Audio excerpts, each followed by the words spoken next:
the whale floats away on a giant slice of pizza, never to be seen again. We get pizza? No, the whale gets pizza. That's a beautiful wraparound because your open in the first episode was about how much pizza Darren stuffed into his mouth. I know. Oh, it was pizza? Hi, everybody. Welcome to Eric's TBD RPG. Today is a pretty, as a lot of our followers know, today's it. Today's a big episode. It's going to be our last episode. We're starting kind of late today, but don't worry, we're going to get it all in. And we're going to go ahead and just jump into the announcements as we begin. So let's start with our cast members first. Can I make the first announcement that if y'all haven't seen this yet, like what? Gina Magic. It's kind of fantastic. Cybered up over there with your arm and whatnot. I've been awake since 7:30. And Duncan, you were fantastic. Thank you. Representing. I love it. And you This was not Thank you very completely much. coordinated. People independently had this thought. Yeah, I just own these already, by the way. I didn't go looking for these. That's adorable. I also just happened to have a cyber arm that I didn't have to cover. Wait, Duncan. Are you from the UK? No. With that Oh. one? I thought, because I was like, we've all been doing accents, and, Yeah. and I know you're really committed. Yeah, I'm just so. really good His at method. faking. Just total method actor. so much. I'm actually Irish, to be honest. I'm just putting it out there. Sorry. Oh my My God. mistake. I should have, yeah. Surprising. Yeah. Nah. All right, well, let's go ahead and launch into the announcements today. So what do we got? Who wants to go first? Who would like to go first? I can go first. Okay, yes, Sam. What would you like to say? I love you all, and I'm very excited to do this with you today. And also, I have something for people. Oh, yeah. Oh no. So, Oh, yes. What? We've all been sitting here with smiles plastered on our face because we know this is going to be an emotional day for us. So I already know that Sam's about to destroy us. I would never do that. Not on purpose. Always with love. So yes, as that coalesces, want to do the other announcements? Yes, an ongoing. I have a technical sort of. I have an announcement for those watching the Wednesday Club, which we usually talk about in the announcement space. We have broken space and time, apparently. Yes. And this week's episode, which should not happen, was missing a chunk during the Twitch VOD. So the alpha episode is fine. The Twitch VOD has been missing a chunk, but they have got a clean copy together, and it is processing right now. So a full, non-weirdly cut out version of the Wednesday Club VOD will be up as soon as it's done processing. And it was a doozy. So you should watch. I had news about that. It was really, really good. It was a good, really yeah, it was a good episode. We had a special guest, Mark Andreyko, from the Love is Love anthology. It was our Pride special, and it was real good. No, it's fine. Yeah, no. I don't usually just say that about shows I'm on and help put together, but it was a lot It of was really fun. good. It was really good. All right. Okay. So let's do this. Oh, Yep. oh, what the hell? What the hell? I don't know. What the hell? Isn't this? I love it. Isn't this an act of I'm violence? actual Druid Roko. Here, you're gonna have to tell us where these go. All right. Back it up. These were beautiful and deep, and Cillian is deeper and more beautiful than he knows. Thank you Not so gonna much. make it today. And Not gonna make it. Not gonna make it today. Jack, of What? course, red roses. Romance. Oh my god! An endless romantic. Oh! And Please put one in your teeth. Please put one in your teeth. Don't do it now. That'll mess up the bouquet. I'm very sorry. Wow. Doctor, I wanted to make sure there was something blue. Oh. This is why we don't do the show with labs. You'll cry all over. Eric, I do. these are for you, and they are the color of Roko's original flowers. Because you were original Roko, and you made this character for me, and I am so grateful for them. And thank you. We can't give them to you right now, Eric, because they won't show up in the background. Hey! Hey! Thank you, mate. And you can have your. Hey, Tal! What? You can have your own. And honestly, I just want to color coordinate. That's lovely. Hi, everybody. Hey. Oh!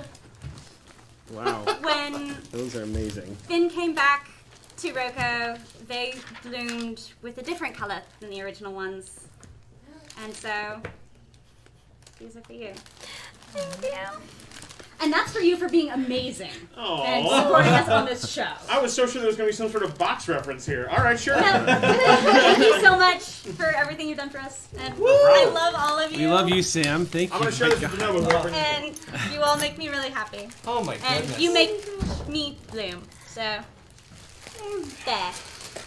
Not gonna make it. Not gonna make it through today's Wow. We episode. also have Oh yeah. from Jeez. Les Cyberastari Wow. sent us these a few weeks ago, and they wanted to make sure they sent them before we changed shows. It's a product of the ancient knitters' ritual called de-stashing. Which is their excuse, I think, for making us a bunch of beautiful knit pieces, scarves of different sizes. Oh my goodness. Since Amos Doctor canonically not only wears a scarf but has changed scarves, I thought I'd provide some for that end. Share around. That's There are more in amazing. process. There's some details about the fibers if anyone has like allergies. I might take this one. Really? Scarves. I would not have guessed that. But we have all of these utterly gorgeous things that Cyberstory was kind enough to make us. They're so soft and lovely, and they're all thoughtfully labeled. Oh my goodness. So we're gonna try to get them out to our various people, Gosh. including these beautiful patches. You can't see them. But Oh, they're- those are rad. Those are they're- Gallifreyan, like. yes. Oh yeah. Check What that. do That they is say? so Oh rad. yeah. What do they say? Do you think? Fuck Uh, you, Rassilon? Cyberstar. Oh no, you missed a hard. It's a hard. You missed a hard there. Thank you, Jack. Yes, there you go. Clarification. Wow, jeez. So thank you for these. They're beautiful. Oh my goodness. Hi, Taliesin. Hi. Oh. Hi. Oh. So it's my turn to show you guys something. So a few things actually. Oh, he sent a letter. Not gonna make it through this episode. All right. So Mike Fox, the very same Mike Fox who sent us that gorgeous coat that our doctor wears, sent us like 20 pounds of like these Chips Ahoy Oreo. These are only in Canada, I suppose, but I guess the UK has these too.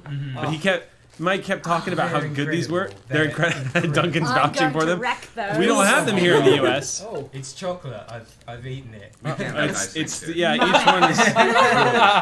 This is like 5 pounds of chocolate and Chips Ahoy and Oreo. You know what I call that, though? Thank What? you. A good start. It's a good. This is amazing. I'm gonna read his letter real quick.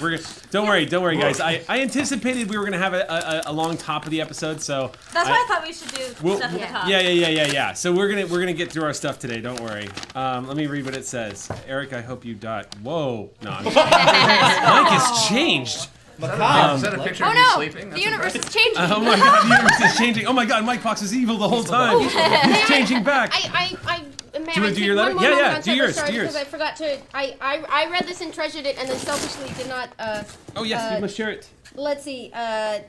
Thank you all of you for bringing a little light into this crazy world. That is why I stayed after watching the first session, strictly because Doctor Who I have watched since the Ark in Space first aired in the U.S. Well. So sorry, I wanted to. This is the note Yeah. that came with Les's wonderful knit goods. Thank you. You ended your letter by saying, "God, I'm old," which I find adorable, but it just means feel you. you're Wow. legit. This one says, "Hello again, Mr. Eric Campbell, sir." Big smiley face. It's me, Mike Fox again. Much less secrecy and grandeur this time. I've sent you a bunch of special edition Cadbury cream eggs not available in your country. 2 flavors, Oreo, Chips Ahoy. I wanted enough for everyone at GNS. Aw, geez, they would love that. But we'll have to see. We could, I don't know. We could probably do something like that. Yeah, we could probably get everybody. I sent you 75 of each. 150 cream eggs total. Bloody hell. Whoa. My idea was 30 per day, Monday to Friday, so he is trying to kill us. For best odds for everyone getting to try them, but you can distribute it as you feel best. Oh, and quick note about the eggs, you'll notice that they're little plastic shells. This can make for a lot of waste, but it helps if you stack the shells inside one of another. Very good tip. If you see how many you can put together, it will go a long way to mitigating the resulting garbage. You know what? That is, as a former biology major and environmentalist, I highly support this. Yes. Thank you once again, sir, for the awesome fun you provide at GNS. Between you and I, TBD RPG is... Oh, are you saying this just between us, Mike? I'm about to read it out loud. Between you and I... it's... yes. I'll keep that to myself, Mike. I was about to say, that's I'll keep that to myself. Textual nudes. Yes, but thank you, because he's big. I won't... let's see. Much as I... no, I got to keep going. They created your group. Thank you. Everything you're saying right now about TBD RPG. Especially since Taliesin joined, is how that paragraph ended. There you go. Fair enough. So great to see him branching out and branching out from Critical Role so much. I hope to see others do so where they can as well. Watch Dread. Yeah. Holy That's hell. an announcement for this week. Yeah, we'll get to that in a second. But the moment we started filming that, I knew that was going to be special, and holy hell. All right, sorry. Speaking of, I don't know how much planning you and Taliesin did putting together the Portrayal of the Master. We did some planning. There's some planning. Versus how much improving. Well, but it's been absolutely brilliant. A lot of improving. So, he and Amy play off each other so well, and Jodie and Sam, Duncan and Gina's reactions and interactions with that dynamic have been amazing. And of course, Darren showing up randomly and Centauran icing on an already fantastic cake. He always surprises us. We never know when he's going to show up. Sometimes I'll get a text in the middle of the show and be like, "Hey, I'm outside." Not going to lie, I will be sad to see Doctor Who series end, but I'm very much looking forward to Star Trek as well. Hector will make a very awesome captain, I agree. You can tell him if you happen to see him when he tries the eggs. I don't get to see any of his shows, sadly, but it'll be nice to see him more. Thank you, Eric. And hey, stay whimsical, eh? Take care, Splattercat. Matt. Canadian Doctor Who. Stay whimsical. Thank you so much, Splattercat. Mike, thank you. I look forward to devouring those like the paradox devours this reality. Oh. Yay. Okay, next up we have... this is for Gina DeVivo and Sam it seems to be a D and then a Levy. I was going to say, is that from Amazon? Because I may have ordered something. Etymologically, you're not far. Gina D. Vivo and Sam D. Vivi. Devivo. Devivo. All right, I'm going to hand this over to y'all. And DeLove is my favorite. Just like that vowel isn't even there, but I'll take it because, like, spirit. This is for you. Here's a pop. I'm not sure who it's from. Does it not say who it's from? I didn't see it, but there might be a letter inside. That's right. Get my flowers. See what y'all got. This is incredible.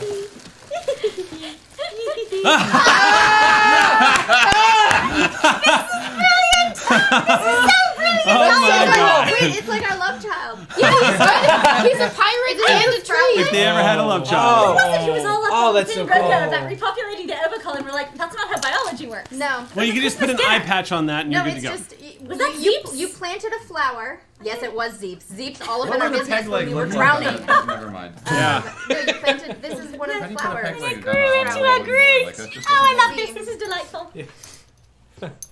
We also I I can show you where have. to screw it in. I cannot see a thing.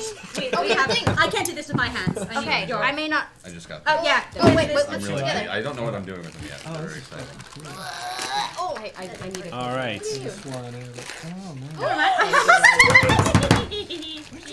What is Something it? that makes alternate dimensional silver dollars. Like, Oh no. We have a You monster gave master. Gina they call tiny it the hands. Evil hobo world. This is gross. I love it. Oh We my have a god. Minecraft viewer. Yeah. One of my favorite gifts. Doctor No, Strange. no too much. joke. No joke. Perfect. One of my favorite. Look how One of my gross. favorite gifts that has ever been made for Geek and Sundry since this damn channel started, when What? Felicia conceived of it, has been you with tiny hands Tiny hands, laughing. peekaboo? Yeah. Oh man, that is just creepy and hilarious at the same time. I just find you too adorable and lovable to find anything you do creepy. I'm sorry. It's I'm never getting gonna them work all for me. silver, Bizarre. so I'm gonna stop touching them. It's It's amazing. Also for you too. Ah! Thank you. I'm just gonna. I feel like I need to make a necklace of tiny hands. No. That's so creepy. That's how. Rassilon's gonna be like, no, just stay away. There's plenty. Funny how it's I actually, weirdly, I've got plenty of my own at home, and I wish I were kidding, but I'm not. I don't. Oh, yeah. Mugs. Raccoon. Is this from? Look at this. It's Team Human. They sent us raccoons. Is that what this is? I don't know. That's what I was thinking. Is it Team Human that sent us these? Can I just read notes? Oh, That there's is a really thing. Oh, another thing. Oh man, we're gonna have to open that up. We want to open that. We want to Oh open my that right gosh. now. We need to open this. This needs to be I opened. need a pen. Oh, my. What are we about to see? You're Are gonna we gonna see- get flagged by Twitch? No. Too late. I broke it.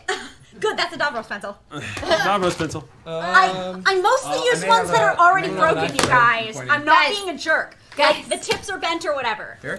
But just in case, Oh. since we are facing Davros today, Oh! y'all, We have learning, breakable kids. pencils. Oh my This god. is number 2 word. bring it, Davros. Oh man. I'm gonna get you. Ticonderoga. Get you. We were Ticonderoga. we were playing Star Trek last night, and I confessed to Sam because we were doing playtests for the game, and I confessed to Sam that as a writer who never had a pencil on hand, that it's physically painful to watch me to watch them snap pencils, and now my worst nightmares have come true. There's a brilliant musical This is adaptation great. of the Reanimator, and they have a whole song with him snapping pencils. God. Mr. West, I suggest you get a pen. It's great. Oh, I remember that. This is Super for sure let me Piper's listen Twin, to and that. we want to thank you, Piper's Twin. This is for the 2 human mugs and for all of the pencils. Oh god. Thank you, So Piper. cool. Should we? In unison? Davros. Oh yes. About strength. One down. Can't watch. I can't. One So- Davros. so painful. All right. Every week. I love it when they break. Yo, I mean, Any other announcements before I get I into have my one more stuff? announcement. Yeah. What's up? My mom's in surgery right now. Oh my gosh. She'll be fine. She's just gonna be down for a couple weeks, bedridden to heal. So, as a favor to me, can you go flood her Twitter with like loveliness and the chat? Because I think she's watching right now. Possibly she might be done and home. So if she is, please. Baby Kinga D is the Twitter. Like pictures of otters also kind of the stuff? Just pictures of cute things or happy things or funny things. I'm sure she would love it, and that would make me Never very mind daughters. happy since I can't be there Yay. right now with her. So On that note, also, Maybe pictures and of so John Barham. yeah, we hope you get Hey. well soon, and background thank music. you for giving us Gina. I say that to you every time I see you. yes. I hope it's not getting awkward, but thank you for giving us Gina. Oh yeah, but that but- was Classic. Also, real quick, just before I get into the announcements, Trisha Hirschberger also had Yes. an operation recently, so and everything worked out wonderfully for her. She's doing fine. wow. So I just want to give her all the love and wish her well, and she's going to be back. And so I'm super excited about that. What else? Does anybody else have any? Just dread. Just Dread, dude. Okay, so Just dread. look, I don't know how to prep anybody for Dread. All I can say is that if you enjoy anything that we do RPG wise here at Geek and Sundry, and you've ever watched Stranger Things or Are You Afraid of the Dark, then you need to watch Dread. Holy Or Tales from the Crypt. yeah. Yeah. I don't even like horror freaks me out. You might notice that I'm It's- very emotional, and so RPGs get me very emotional, and horror like It's- really scares me. Have to peel me off the ceiling. This is like And I I'm was in- so hyped for Dread. I watched the it premiere is yesterday, I'm amazing. obsessed. Yes, and it's of I course. was in like a terrifying room full of talented people, much like I frequently am here. But a set that I'm not used to living up to yet. It was amazing. You were amazing. Oh. You were And Michael amazing. Mercer You were amazing. And Satine Phoenix and Ivan was our GM and Amy Vorpal, Amy Vorpal, was there and like Amy no forever. spoilers. It was like it was a room full of my favorite people, and you guys were just playing your freaking hearts out in a horror scenario. And when we came up, I know I can't say it because it's a spoiler. No, it's like we'll have to it's talk like afterwards. Evil Dead 2 meets The Breakfast Club. It's so good. It's so good. And may I just say, Perfect see that. description. nobody plays an asshole like Taliesin Jaffe. Thank you. There was like a couple times I was like just the Matt, and I was like, you see what I did there? Like, oh yeah. Oh yeah. Yep. I like it. Oh man, love it. so I want good. more of it. Okay, You can get more of it so on Alpha. the last thing I was gonna announce before I get into this one's kind of time sensitive, so I'm gonna say it now. I'm doing a giveaway. We're gonna do a giveaway today. It's gonna be pretty simple and straightforward, but the word of the day, the hashtag to throw up in chat, is what was it again?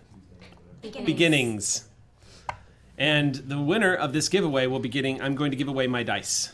For the game. I'm going to give away my Doctor Who dice to the fan who gets it. I got 6 Doctor Who dice. These are the Q Workshop, so this is a pack of Q Workshop dice to help you all stay whimsical. So go ahead and throw that up in the channel, and I will happily give you of course, you will inherit the responsibilities of what these dice might do to my players today. So I enter at your own risk.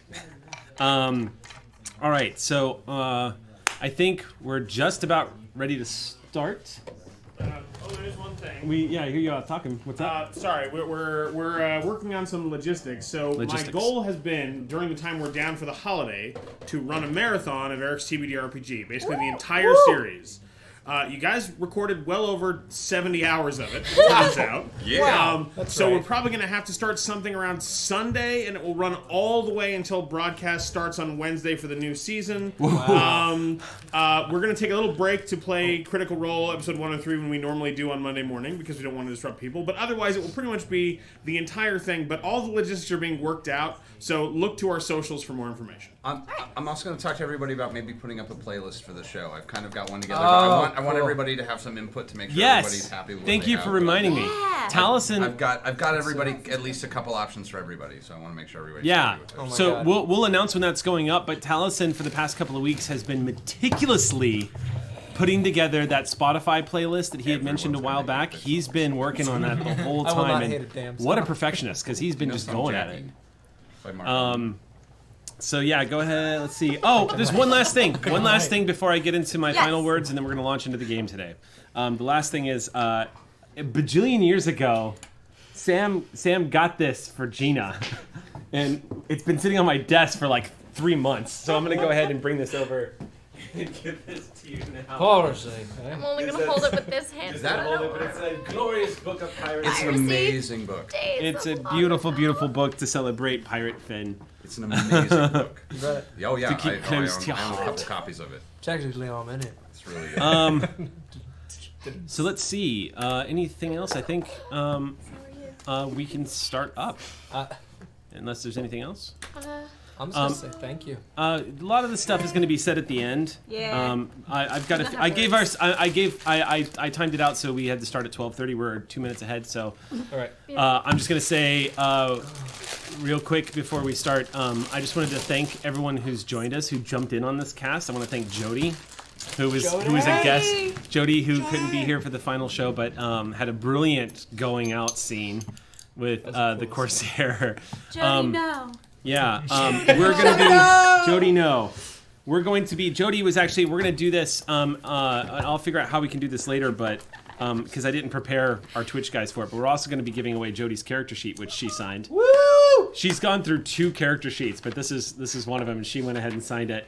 So we'll be doing that at some point. At some point, we'll figure out how to do that. Thanks to Michael Holmes and to Eric Ishii. Yes. And who helped us to set the tone of this game.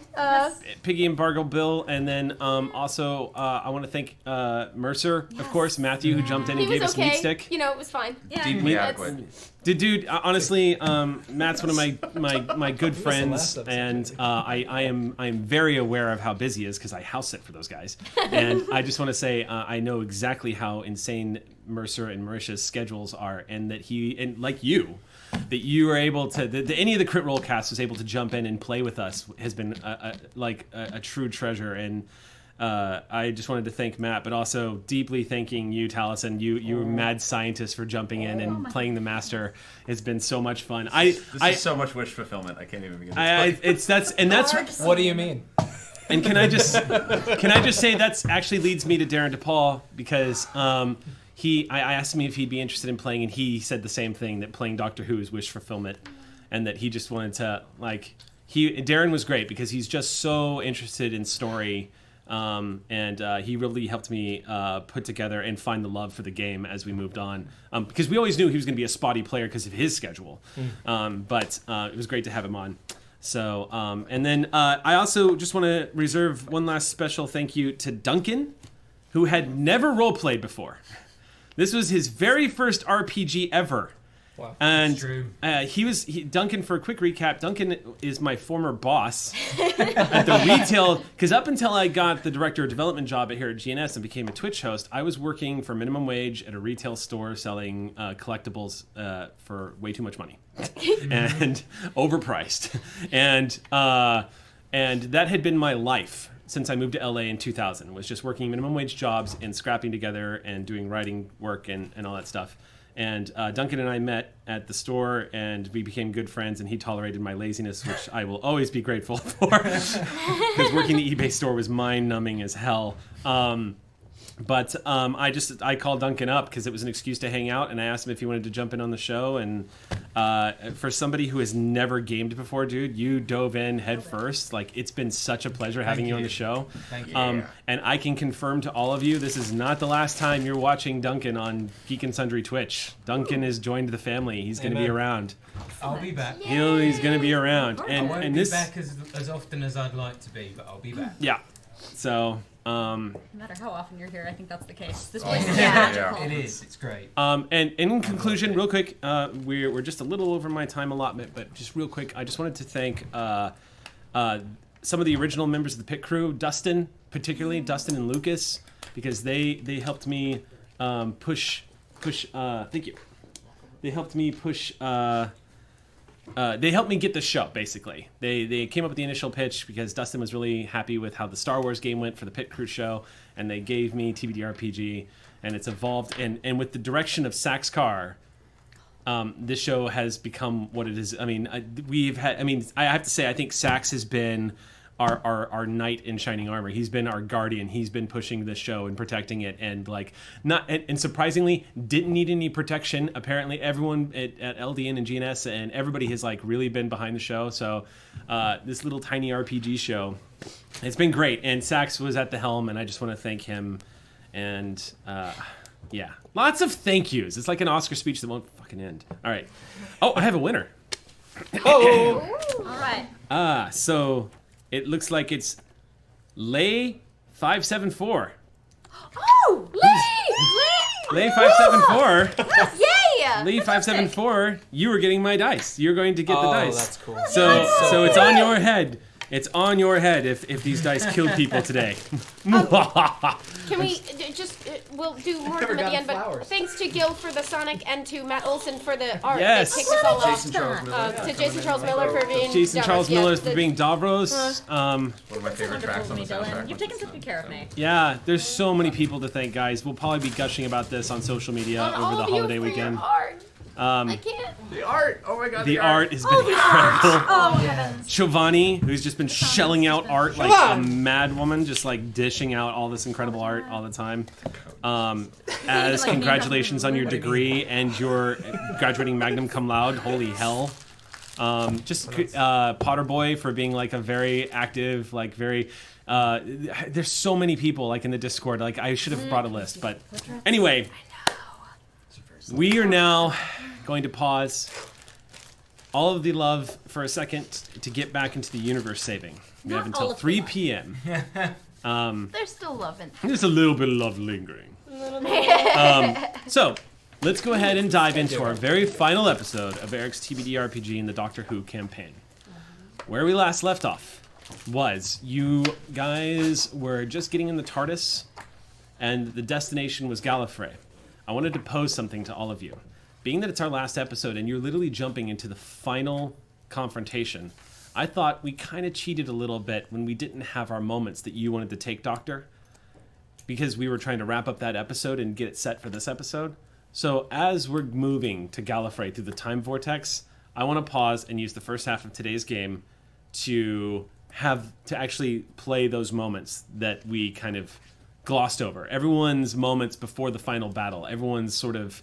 Because the Doctor wanted to say goodbye to certain people. Doctor wanted to see certain people one last time. I want to take this moment for any of the players who have an idea if they want to do something like that. If you guys want to tell me something specifically, and we can jump to those scenes, and then we will head to Gallifrey for one big final hurrah. And silence descended upon the gaming group. I have an idea, but I don't know. Yeah. I know you wanted to get to Torchwood. Yeah.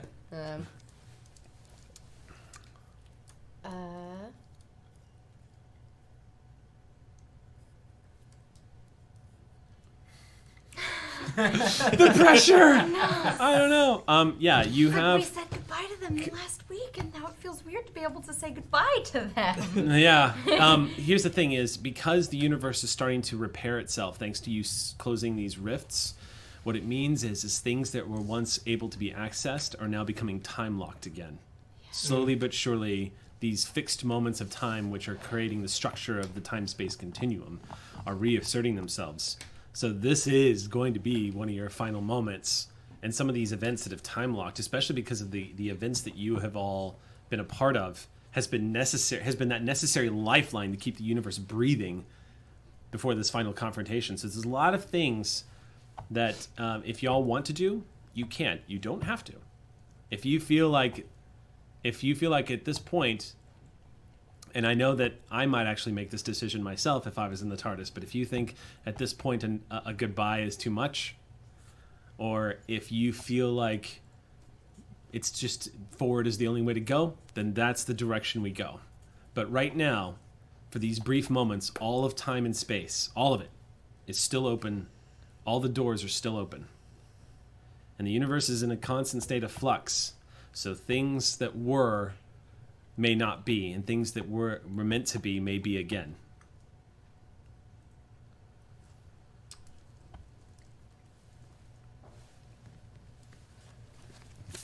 And that's where we will start today's game. I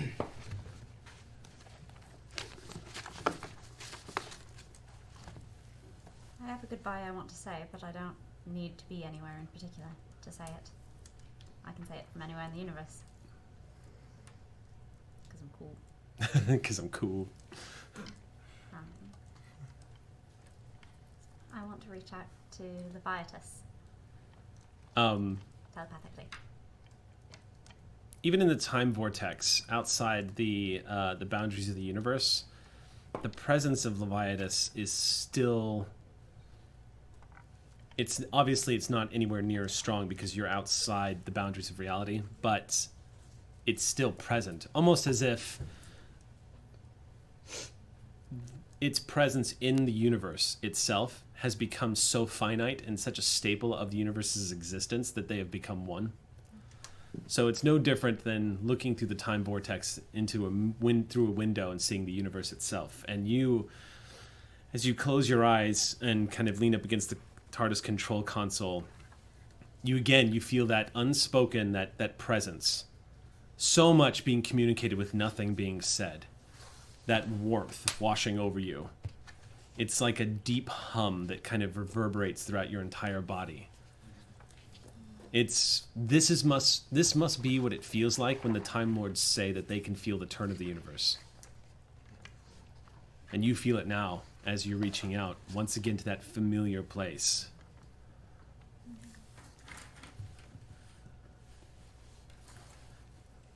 I had lost hope, and you reminded me. You've always been there. Perhaps you always will be. I asked you to keep yourself safe, but hopefully today I can do a small part in helping to keep you safe. Thank you for everything.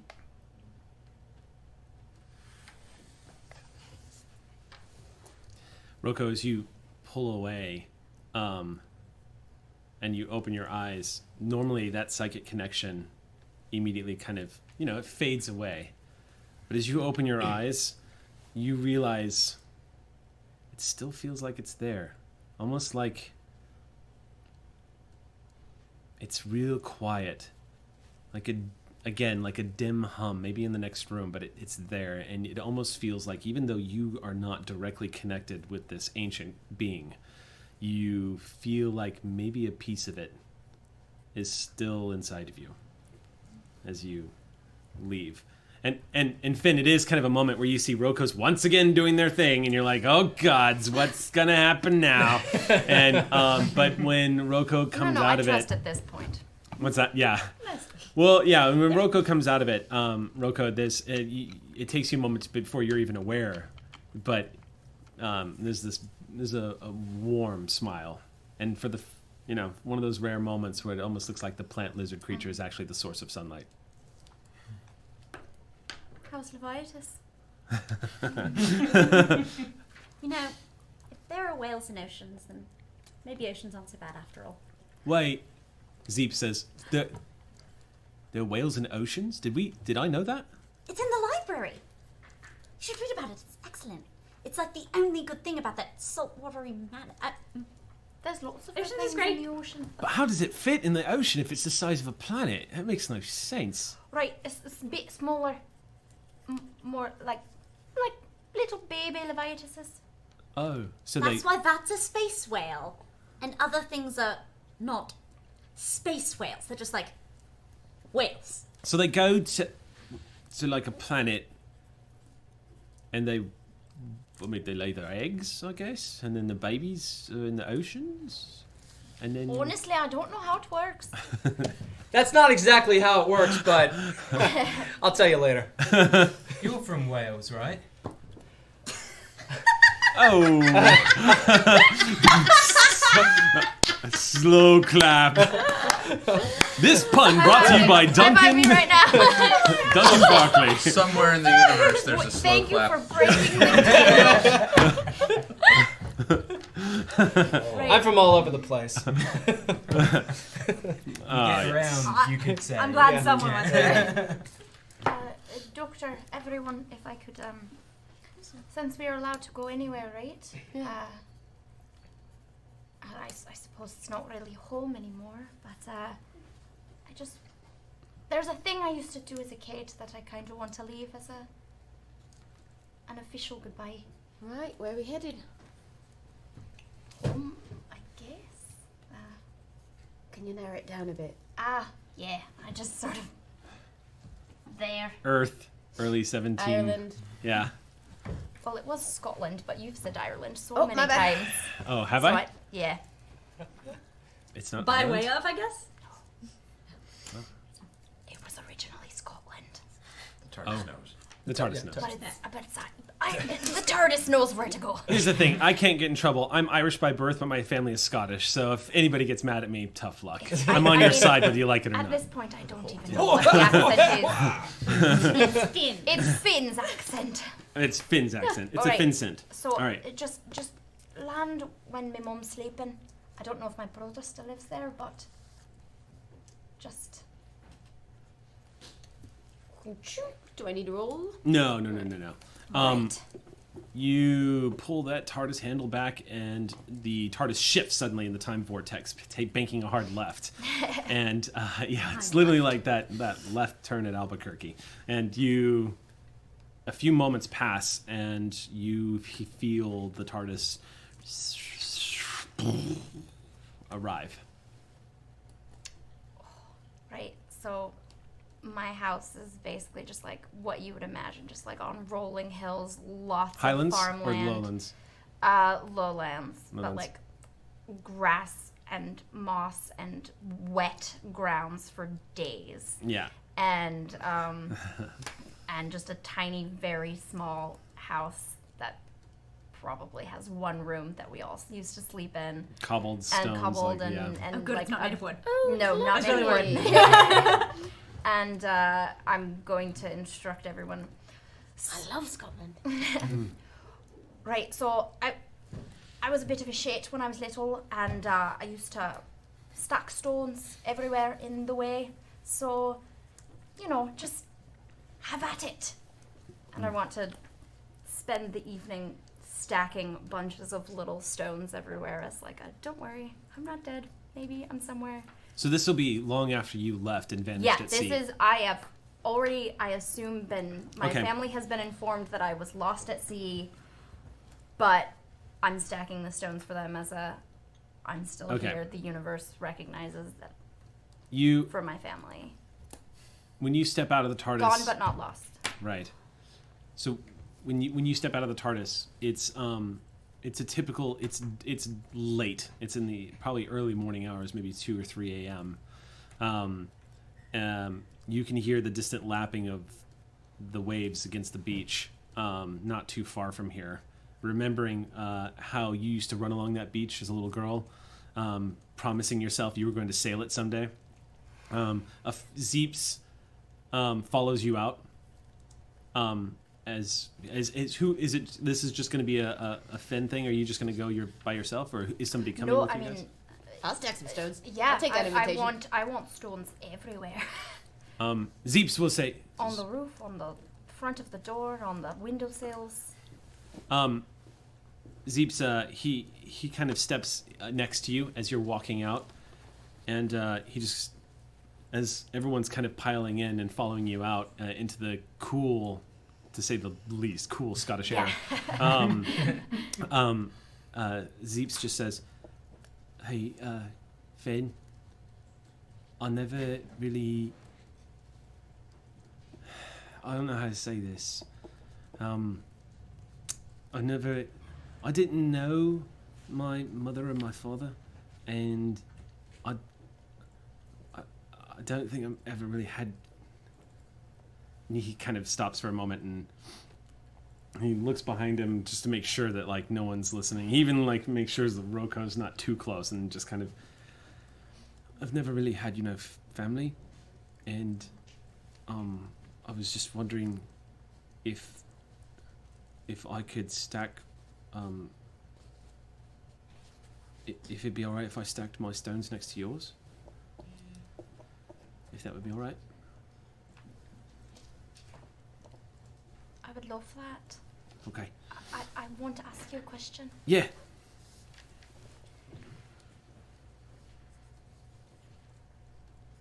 What do you want to do with your life?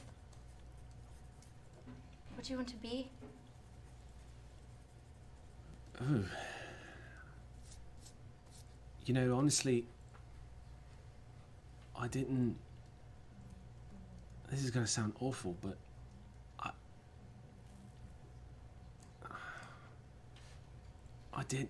I don't really look past what we're about to do, I just, I've kind of just thought, not what I want to be, but I want to make sure that the next few, I don't know, time and all, but hours, I guess, I just want to make sure that the next few hours will determine who I've been this whole time. That's all really I want. Zeeps, you're a good man. Thanks. And I want you to know that I must confess, I don't want you going where we're going. And I want to give you the invitation to join the family for real. There's a lovely house with a good mum right inside. I bet she's missing something to take care of. As you're saying this, you kind of nod over to the house, and sure enough, you actually see deep in the house in the back, there's a candlelight and a shadow moving along the wall. And Zeeps, as y'all all are approaching, and you see everyone else has moved apart and has started to stack stones and kind of start conversation. But you notice that Zeep's eyes linger. It's almost like he's never seen home before. And as you say this, he stops and he kind of looks in through the window and he's just kind of, "Is that your mum?" Aye, that is. Her name's Helen. She's a tough one, but she'll keep you safe. She'll keep you fed, and she'll keep you working. I can hear the ocean from here. You never stop hearing it, no matter how far away you are. You don't have to feel bad about not coming with us. What do you want me to do? I want you to have a good life. I don't know how to do that. You just keep existing, boy.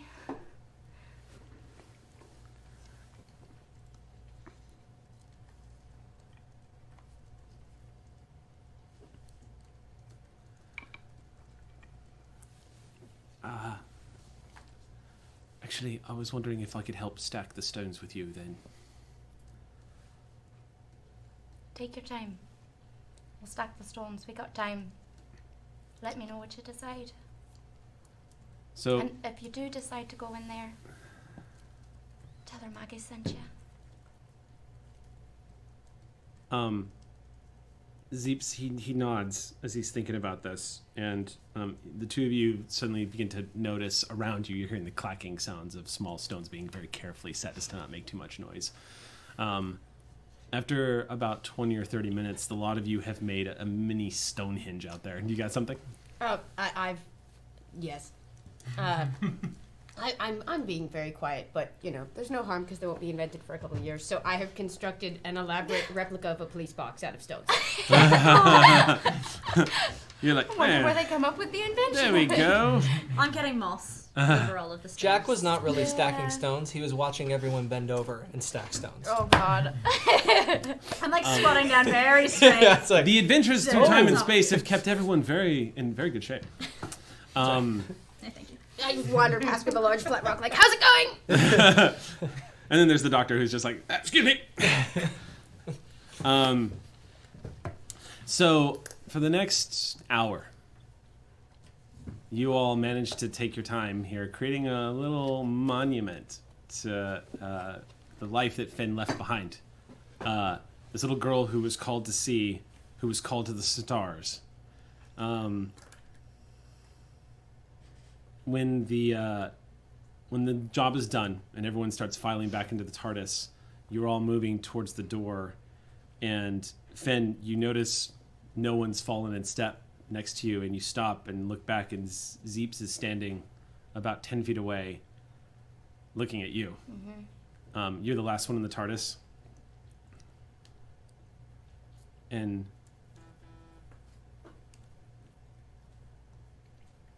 he looks like he doesn't know what to say, but it's clear he can't pass that up. Yeah. So he just stands there and he just says, You don't need to say anything. I'll say bye to everyone for you.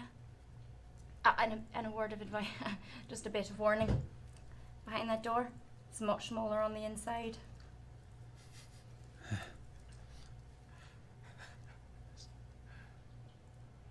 You're the best sister I've ever had. I'll miss you. He does this, he kind of looks down, and you can see he's trying to keep it together, but eventually, like the GM, he starts to crack. Mm-hmm. And you see he just kind of I just run. Yeah, he starts he dips his head like he's surrendering to it, and as you run over and wrap him in a hug, he hugs you back. And you hear him in your arm as you're hugging him. He just says, "You saved my life. And you gave me a new one." I can't wait to read about your adventure. And as you two pull away and look at each other one last time, Zeeps, he's just a ruin. Mm-hmm. He nods and he says, "Okay." I just give him a quick punch on the chin. And I know you'll be great. Show this universe who's boss. You too. Get going. You step into the TARDIS and take one last look at the young man that you all picked up on that asteroid, who was swept away by piracy with no direction in his life, quickly became family. Yep. And you see he raises his hand. Before we drift away. Mm-hmm. Yeah, he gives a salute back with a smile. And the door to the TARDIS closes as a wind begins to pick up and swaying the grass, and the grinding sound of the TARDIS as it begins to fade away. As the TARDIS fades from view, Zeeps turns, and he by himself now, turns and walks down the hill towards the house, towards the front door. And he raises his hand hesitantly and knocks. Mm-hmm. And a few moments pass, and you hear, "Finn!" And then the door is flung open by a middle-aged woman who stops and looks at him. And he just looks back at her, and the two of them make eye contact for the very first time. and safe. See, please. Okay, someone else go. So And- that's a story point for you, my dear. That is a well-deserved story point. That's another reason why I wanted to do this today. My mom called me Finn. Can I please have heard that? Yeah. Well, Okay. well, Okay. yes, we'll say as the TARDIS was pulling away and you were closing the door. Sure. We'll give that to Finn. I think Thank Finn you. Finn could use that. Because that's big. Yeah. Because I said Maggie. Mhm. She called me Finn. Mm-hmm. I liked your hem. It's very green. Yes, she is. Or they are.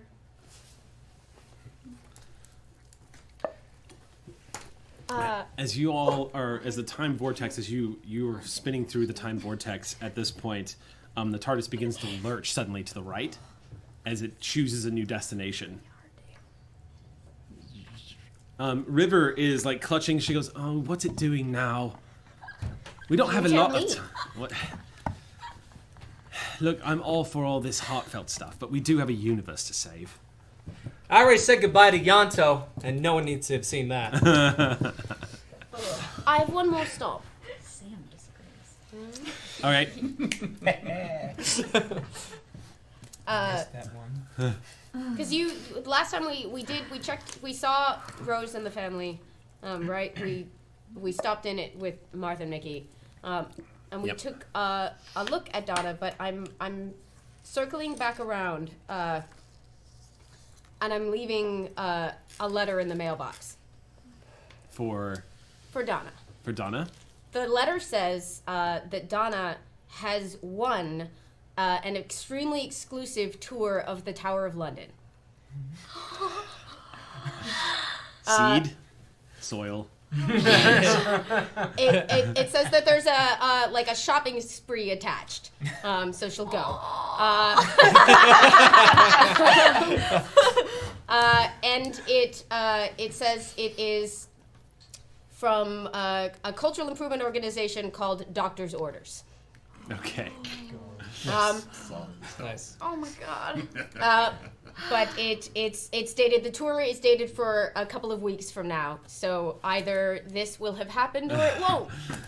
But this Donna never became the Dr. Donna. It's true. She never won the lottery. She didn't. That did not happen here. That's really excellent.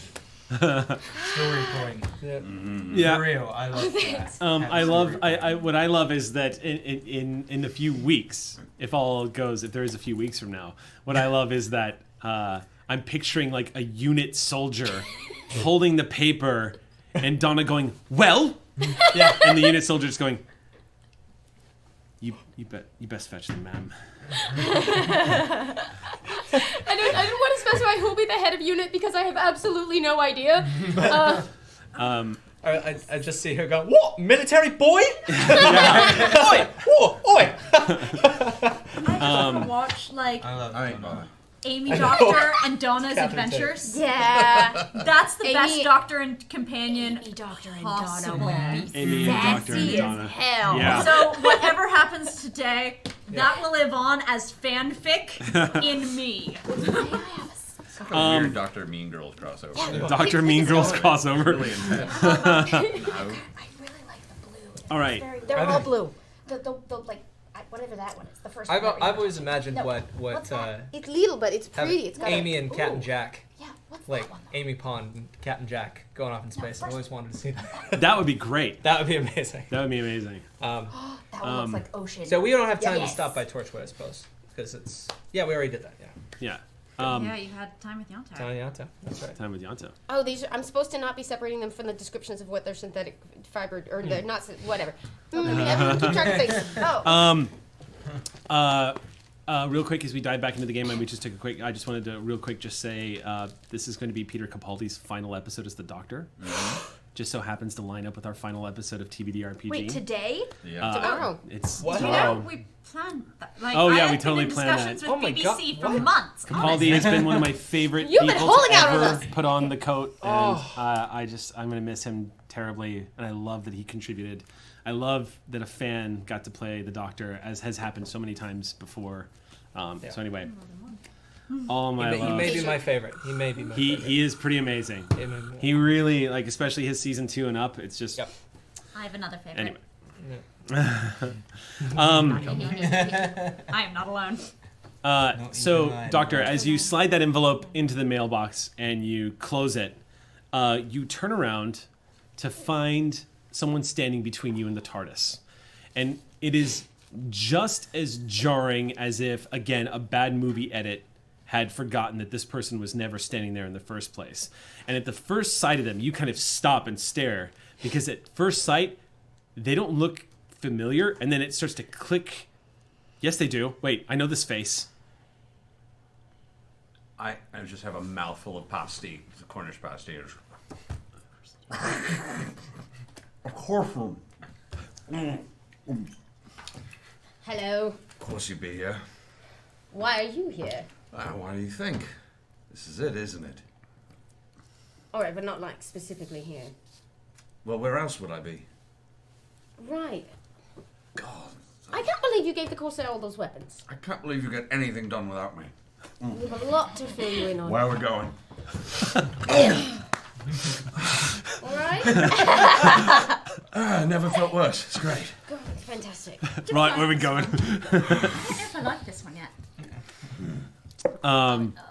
The door opens, and the Doctor walks in, followed by, for a moment, it looks like someone's been stripped right out of the 80s punk scene in underground London, and then it occurs to you who it is as he falls in step behind the Doctor. Do you still have a big bushy beard and different Oh, eyes? beard is gone. It is piercings and mohawk and just terrible. So. What trouble have you gotten into? Quite a bit. What time period are we in? Hello, children. I'm home. And I just sit down and just take up way too much space. Men spread right across with a giant hammer. Oh yes. They giant, weird, made out of bits sledgehammer. Yeah. And on one head it says brunch, and on the other one it says tea. Captain Jack, you have no idea who the hell this is. Yeah. Where's the Corsair? River just goes, God, what? I don't know. Nice Where? hammer. Thank you. Captain Jack Harkness. Master. What the hell? Yeah, Jack, you feel... I pulled my revolver on, I'm like... Right, hold on. Back No. to this Doctor, have you just lost it? There's been a lot of losing. Yes, this is the Master. He's been helping us. Helping you. Do you know how many times I died from him? Oh, you're in a very exclusive club now. Yes. 3?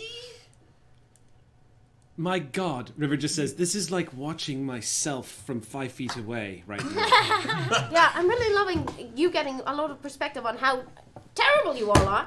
Right. Wait, so all right, I'm putting the gun away, but you better explain exactly what's going on. The universe I'd is like to ending. see It's it. all hands on deck. Actually, that was a bit more succinct You're than I was welcome. expecting, yeah. So we're trusting him now. Well, let's not go too far. But, he's Do love only- the shoes, though. Thank you. I just picked these up in about, where was this, 1972? Oh, that was a good year. It was He's very only in good. this space because he's already died to save all of us, so... I He's in his own solemnly exclusive swear club. I am up to no mischief. It's good. I'm here to help. Do keep an eye on him, though. It doesn't hurt. He's keeping an eye. Master and Doctor, I need you both to make this would be an ingenuity science check, and I'll let you get a +2 bonus to this because you're both very familiar with time vortex and paradoxes and whatnot. But the sight of each other might have jogged a memory here. Did you say ingenuity, tech, or science? Science. All right. Even better. Yeah. And I'll go ahead and tell you the difficulty is 18. 16. 24. 24. Yeah, I'm gonna have to get used to that. 22. How much? 22. 22, okay. I've been playing this whole game because I love the suspense of not telling you the difficulty numbers I've selected, but in Star Trek, I have to tell you the difficulty numbers. Curses. That's a problem for another day. Today, TBD.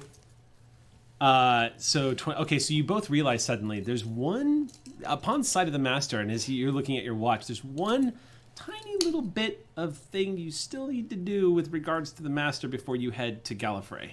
Oh, I know. I might drop you all off at Torchwood for a moment.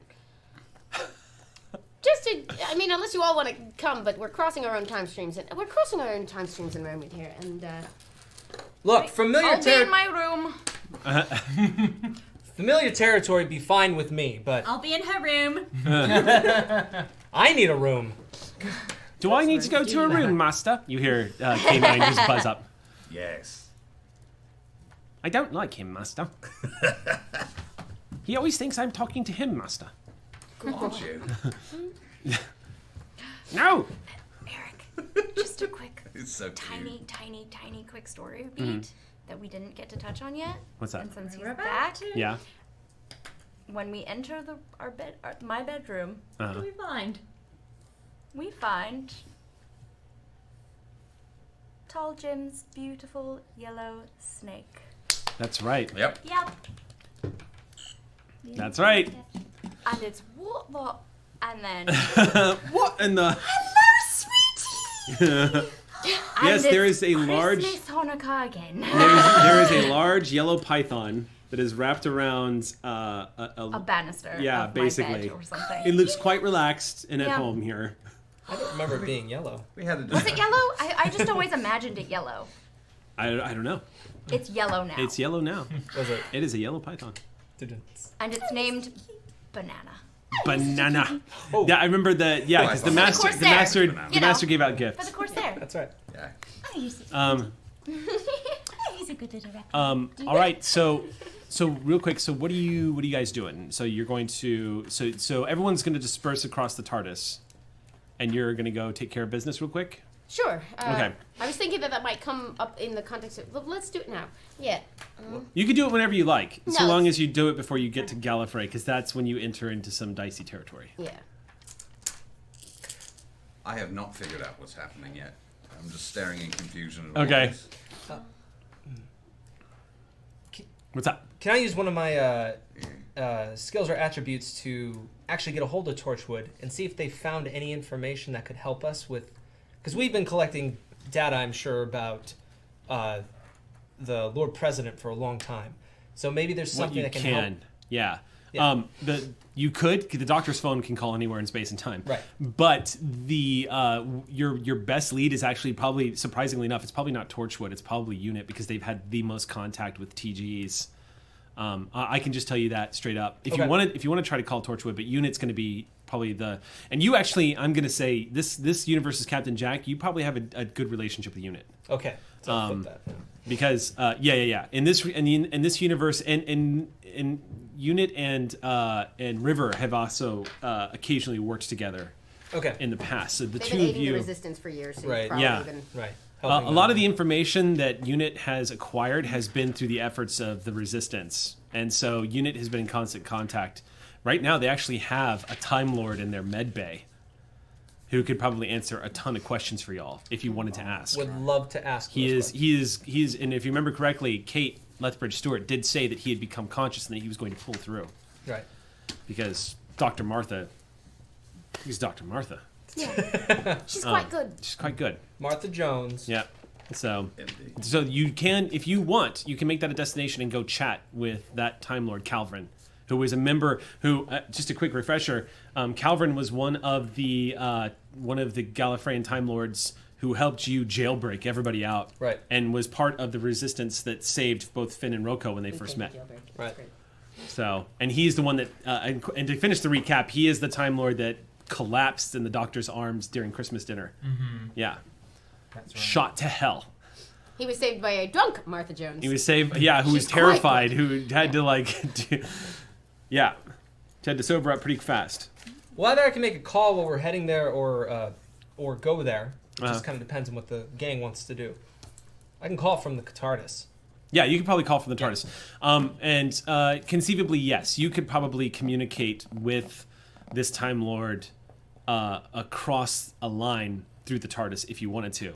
If you didn't want to make the trip to Unit, that's conceivable. You'd have to contact Kate, and then Kate could put you in contact And Kate's also been questioning him as much as she can, obviously, while he's conscious.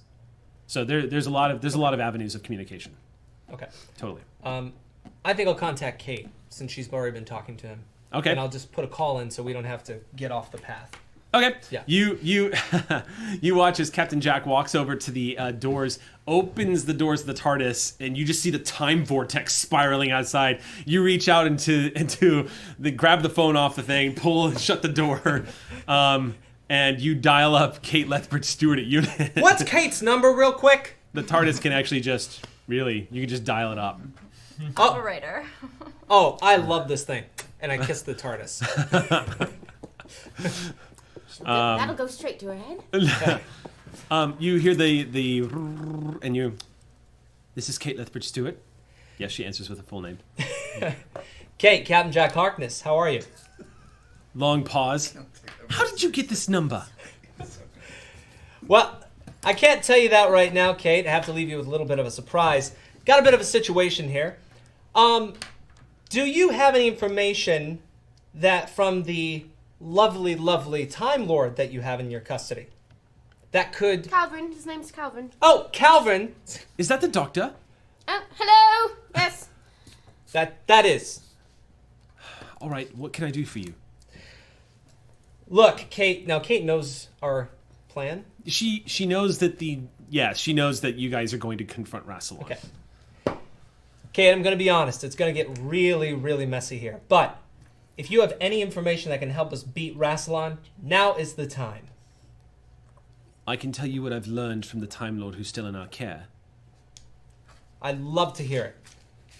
I'm going to transmit data. So tell the Doctor to stand by to receive. Uh-huh. I'm going to transmit it through this line. Okay. We have a lock. Go ahead.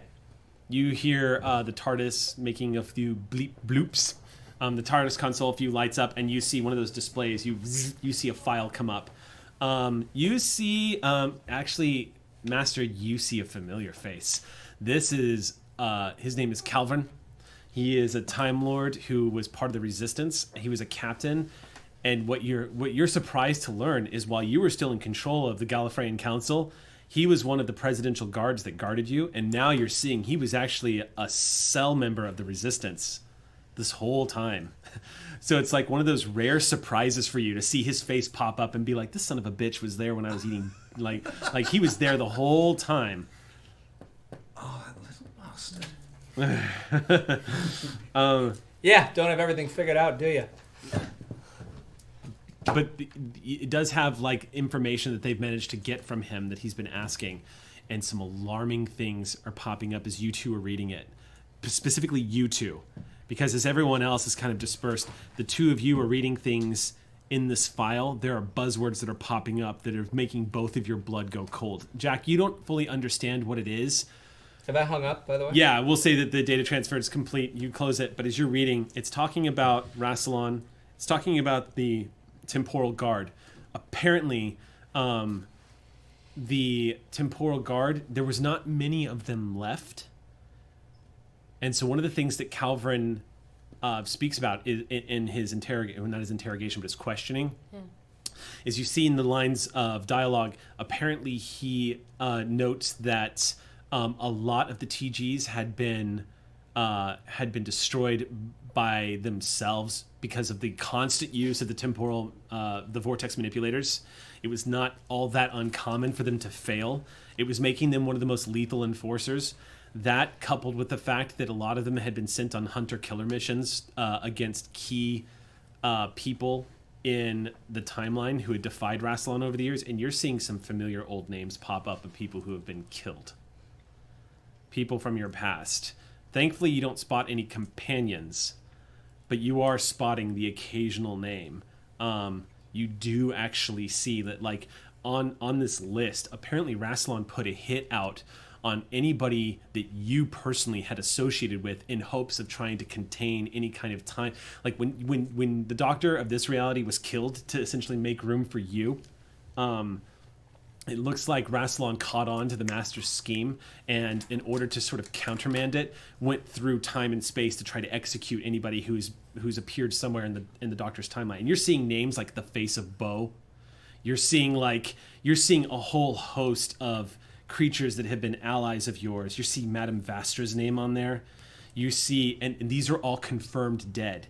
That that Rassilon has sent agents back in time, like Terminator style, to have executed. Now, with the timeline writing itself, it's very likely that all these names are no longer valid as deceased, as they're starting to shift. But the part that grabs both of your attentions is you see mention. Calvin clearly doesn't understand exactly what it is, but you see mention of the device that Rassilon has been using to absorb and control Paradox. Yeah. And apparently it's in the throne room where Rassilon himself rules from. It also states that he had the entire Gallifreyan Council executed, so that he is the sole controller of Gallifrey. The device, he describes it as a device probably somewhere between the height of like 60 feet and 100 feet across. A huge, monstrous-looking machine where in the center a great ornate-looking golden box would float inside of a giant sphere that was a swirl of Paradox, locked in a constant state of construction and deconstruction, keeping it almost locked into a state of Paradox. And as you're reading the description of the box, I'm going to need you both to make a knowledge history roll, or knowledge history. This would be a ingenuity plus knowledge roll, and I'll give you both a +4 on this because of your familiarity. The difficulty is going to be ingenuity plus ingenuity plus knowledge. Okay. And this is going to be a difficulty 18. 27. Oh, yeah. 24. It's the moment. Yeah. You recognize it as he's describing it. The most dangerous thing the Ancient Time Lords ever created. Apparently he's using it to channel. It's what Rassilon's been using all along. And it starts to click, Doctor. It starts to connect. You are not responsible for these rips in space and time. In fact, it starts to occur to you that Rassilon has probably used the moment to harness what you were doing in that other reality. Somehow he timed it, knew what you were up to in another universe. Using the moment has been able to harness Paradox and created these rifts himself to try to restructure. Because I both did and didn't use the moment. Yes. That's not good. It is interesting that I just lectured Cillian about not using these powers, like becoming Rassilon, and he's been. He was watching. He was watching what I did. But I haven't yet lost those memories, right? No, but you are feeling so I know a weight. We can talk to it. Yeah, you are feeling a weight sort of lift from your spirit as you realized, I didn't do this. He took advantage, like he took advantage of this. It wasn't me, he did it, and if he did it, we can stop it. I don't have my back door anymore. I assume he must know about it. I don't know any way into the throne room anymore. You? Oh, I thought you meant to the moment. Oh, God. The moment? Are you kidding? I try not to put anything past... Well, what do you mean, what kind of lunatic? Hey, Time Lords! Real quick for all the simple folk. What's a moment? Oh. Well... It's terribly bad news. It's... A moment, if you can imagine that time is just... Oh, goodness, this really? big line. It's not this big line, but if it was this big line, and you've got everybody doing everything they ever want to do, and they just have to get from this point to this point. And you can do a thing that can just kind of cut a bunch of it out and sort of put it together. That's what the moment does. So if you can imagine that you have this thing that's coming down on you, like some sort of rift in time and space, and you have this big shadow, and everybody over here is trying to work over here, and if they can actually get this thing to happen, it will make this little bubble that will stop that from happening. That didn't help anyway at all, did it? It kills everything everywhere all the time. It's awful. It shouldn't does a bit. be touched. We shouldn't have built it. No one should have built it. We usually keep it safe in the deepest archives on Gallifrey. He reminds me of a boyfriend I once had. He used to go crazy with plans. You remind me of somebody I think I've killed 3 times. I'll let you try another. Want to stop bringing that up. Can we retcon that everyone is here for the briefing? Sure. We can bring them up. Yeah. Oh yeah, sure. Banana does not know how it feels about all of the plant that is on it. You're a reptile and now you'll be planty too. It'll be great. You are a planty reptile. So okay. Aww, So little moss crown. the Lord President has a device that can chop up space and time and put it back together. More or less. Oh, destroy. So how come all of us haven't been destroyed? He doesn't want it yet. Why does he need enough paradox energy to maybe breach the universe and get more Rassilons? I don't know. There's a lot you can do at the moment. Right, but so he harnessed the moment I used and didn't use it. Was there He's anything in that rewriting. document about why it hasn't been used yet? Apparently, It's good. using paradox. I mean, according to Calvin, it looks like Calvin not being a graduate of the Time Lord. I mean, he's got a name, but it's not a title name. You know, like you all, because he's not a graduate of the Academy. He hasn't done that, so he can only. It's a lot of conjecture, speculation, but How did he avoid the brainwashing? The brain rewriting? he doesn't. There's nothing to indicate that in the Fanfic file. writers, get on it. I need to know. Yeah. But The Lord President might want him to know that information. Exactly. Yeah. And the other thing is that what you get from the questioning, the impression that the two of you are getting from after reading forward is that harnessing paradox to change the general structure of the universe, like I had said before, is really, it's a matter of moving the right chess pieces and how to do it. So it's no easy task. We've seen what happens when you carelessly just decide to stop something without, you know what I mean? When you just try to impose your will without knowing the astronomical numbers of variables that'll be changed in that one moment, changing something to something else. It's entirely conceivable that the one thing that's kept him from simply wiping someone out is because, in your case, Doctor, and this probably, and I'll tell you this because you rolled way past the target number, it's likely that the imprint that you have made on the universe has been so great. It's one of the reasons why Rassilon likely sent hit squads against everybody that you knew in time and space to make that footprint grow smaller so that he can move the chess piece he needed. Because the truth of the matter is you are the key to all of it. To all of this. So if he could have wiped you out from existence, I've got a bit too much reality in it. yeah, your footprint's a little too big on the universe. You saved it a few too many times, and so as a result, Rassilon.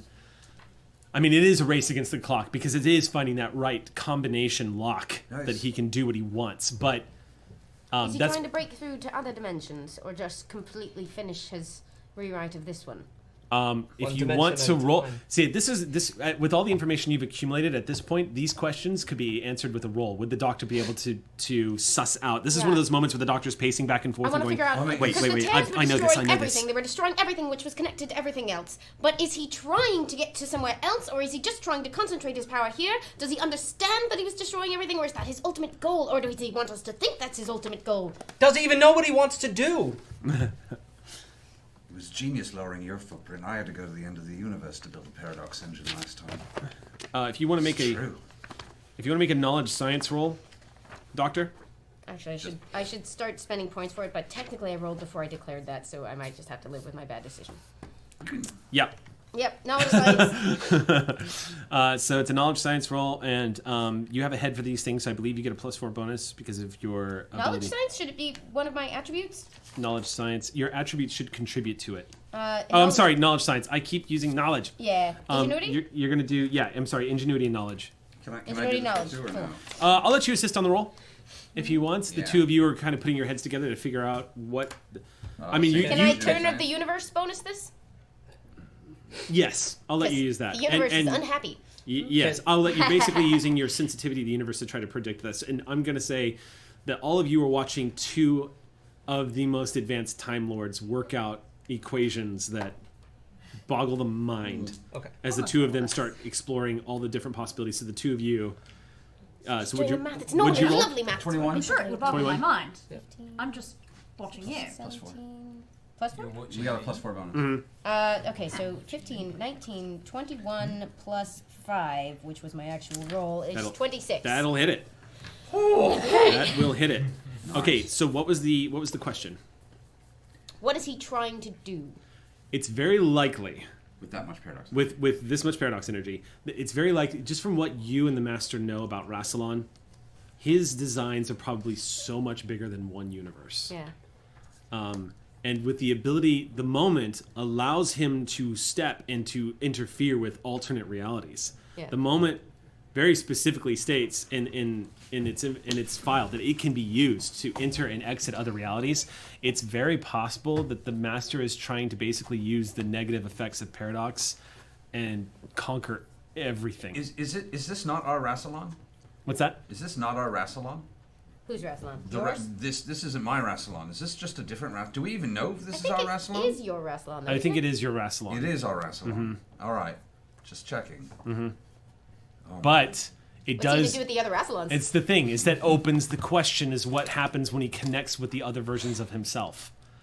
Nothing good. Nothing good. So many Time Lords can't think about what I'm thinking. Yes. And it raises the question as to what it means, because right now, Doctor, as you know, you being an echo of the other reality, it raises the question: what would happen if multiple versions of oneself from multiple realities? What would happen if they were to somehow join, using the moment, or possibly, join?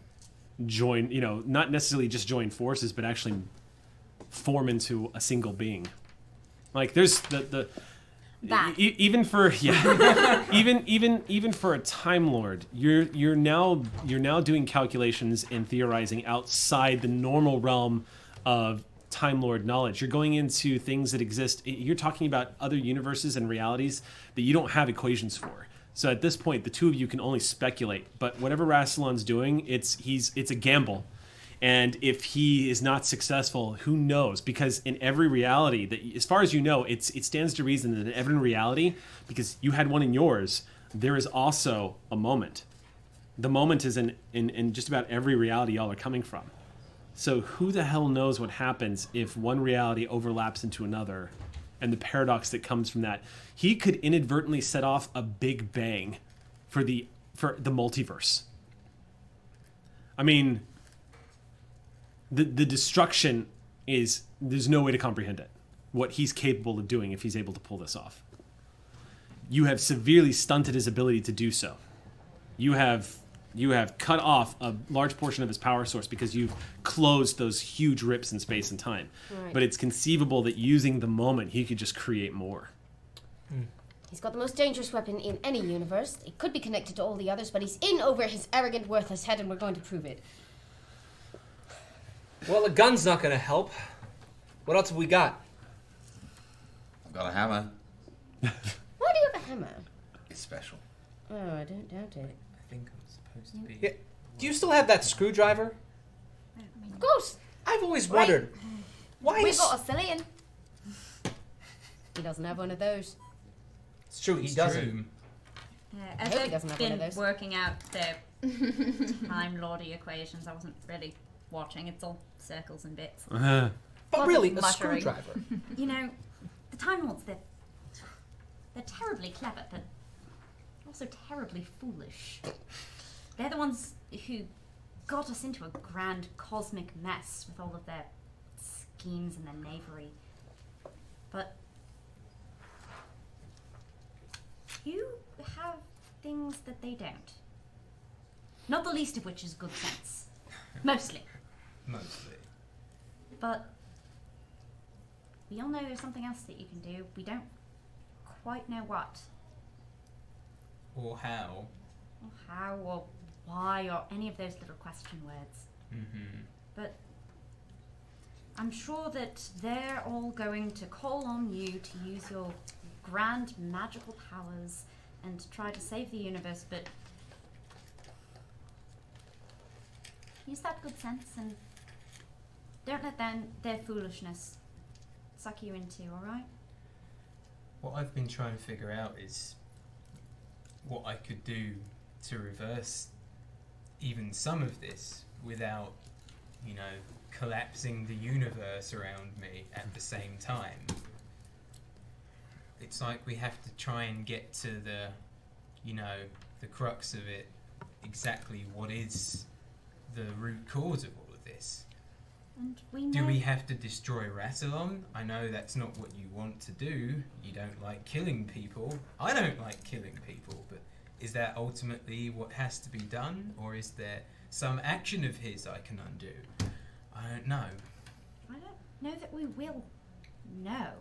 I think we don't know what we're getting into. I don't think we possibly can. But there may be a moment. And you may need to act. Be Cillian. Don't be them.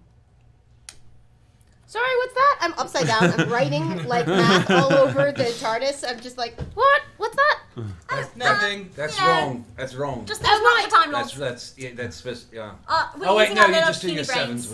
Mortal business. Sorry. Doctor, the TARDIS is kind of bumpy. Duncan.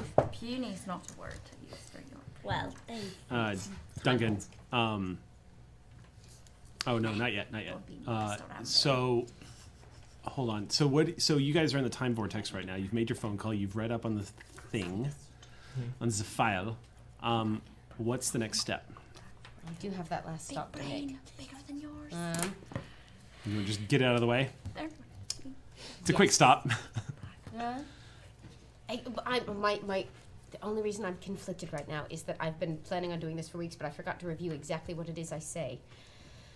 I believe the exact words were, nope, don't have time.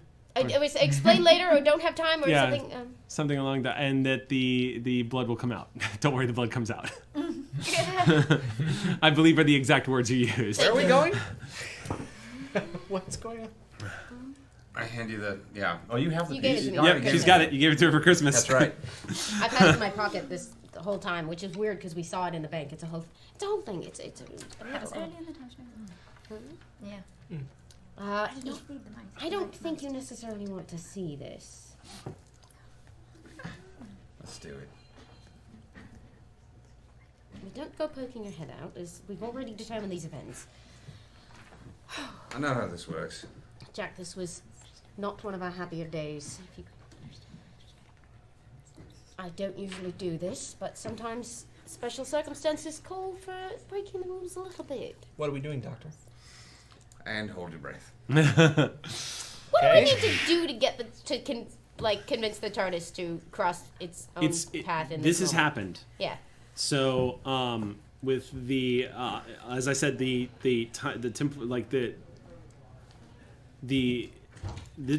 moments in time are becoming time locked. You do have a moment here to just do it. I'm not going to have you roll because we already know it was successful. Yeah. And so it's one of those moments where you're able to do it because you know you did it. And so punching in the coordinates and hitting that switch, you all watch as the TARDIS's rotation to something goes and starts to cycle the other way, and the column, that golden glow that comes off of the sides of the console with that shaft of blue light going straight up suddenly begins to warp into sort of like a deep purple as all of a sudden the TARDIS kind of shakes suddenly and you arrive at the destination. It'll just be one moment, old friend. So they just have to go fix the Time Lord foolishness. Okay. You run out the front door of the TARDIS. You find yourself in a hangar at Unit. Lying on the ground in a pool of blood is the Master in a nice suit with what looks like he's pale and dead. There is blood coming out the back of his head where a sonic drill has been jammed into the back of his skull. Wow. You are cradling him in your arms and looking up as everyone is staring as the TARDIS has appeared. You run past your past TARDIS, right up, and hand yourself the. I think I just put it right on. The regenerator. That's right. You slapped it on him. So you just put it on. No time to explain. The blood will come out. You run back into the TARDIS, slam the door, and you see Doctor, as you run back to the console and slap onto the thing, you hear yourself going, what? And then and then the wheezing, grinding of the TARDIS. You're remembering how confusing that was when it happened, as you slip away from a moment that's becoming time locked, and the Master's existence is confirmed as you fulfill your paradoxical trip back into regenerating the Master. Thing I know we did. You know who caused that mess? Rassilon threatened my universe, and so I did the only thing I could think to do to stop something like that, which is you lot. This was the best I could come up with to stop that master. Darling, I wasn't talking about you. He is trying to take credit. You see the fire in River's eyes as she looks over at you, Master. She's like, I'm still not entirely convinced that there's not a few bullets in my gun that have your skull's invitation on them. Keep talking, buddy. I'll take it when it's time. But a deer eats a fruit and it makes a tree. And I had a lot more sense than a deer. You see the frustration. And you can tell, just look in the River's eyes, the hatred she has for you, it's really being kept in check because being the smart woman that she is, you see that even after the trauma and everything that she has gone through, being River, she is actually able to see, and being half Time Lord, she does understand the pieces that you moved into place gave this universe a fighting chance. And so it is literally, so you get the impression that even though she's threatening your life, it's an empty threat. It's like a rage, but like, I know. But you could tell. And I'm not pushing it.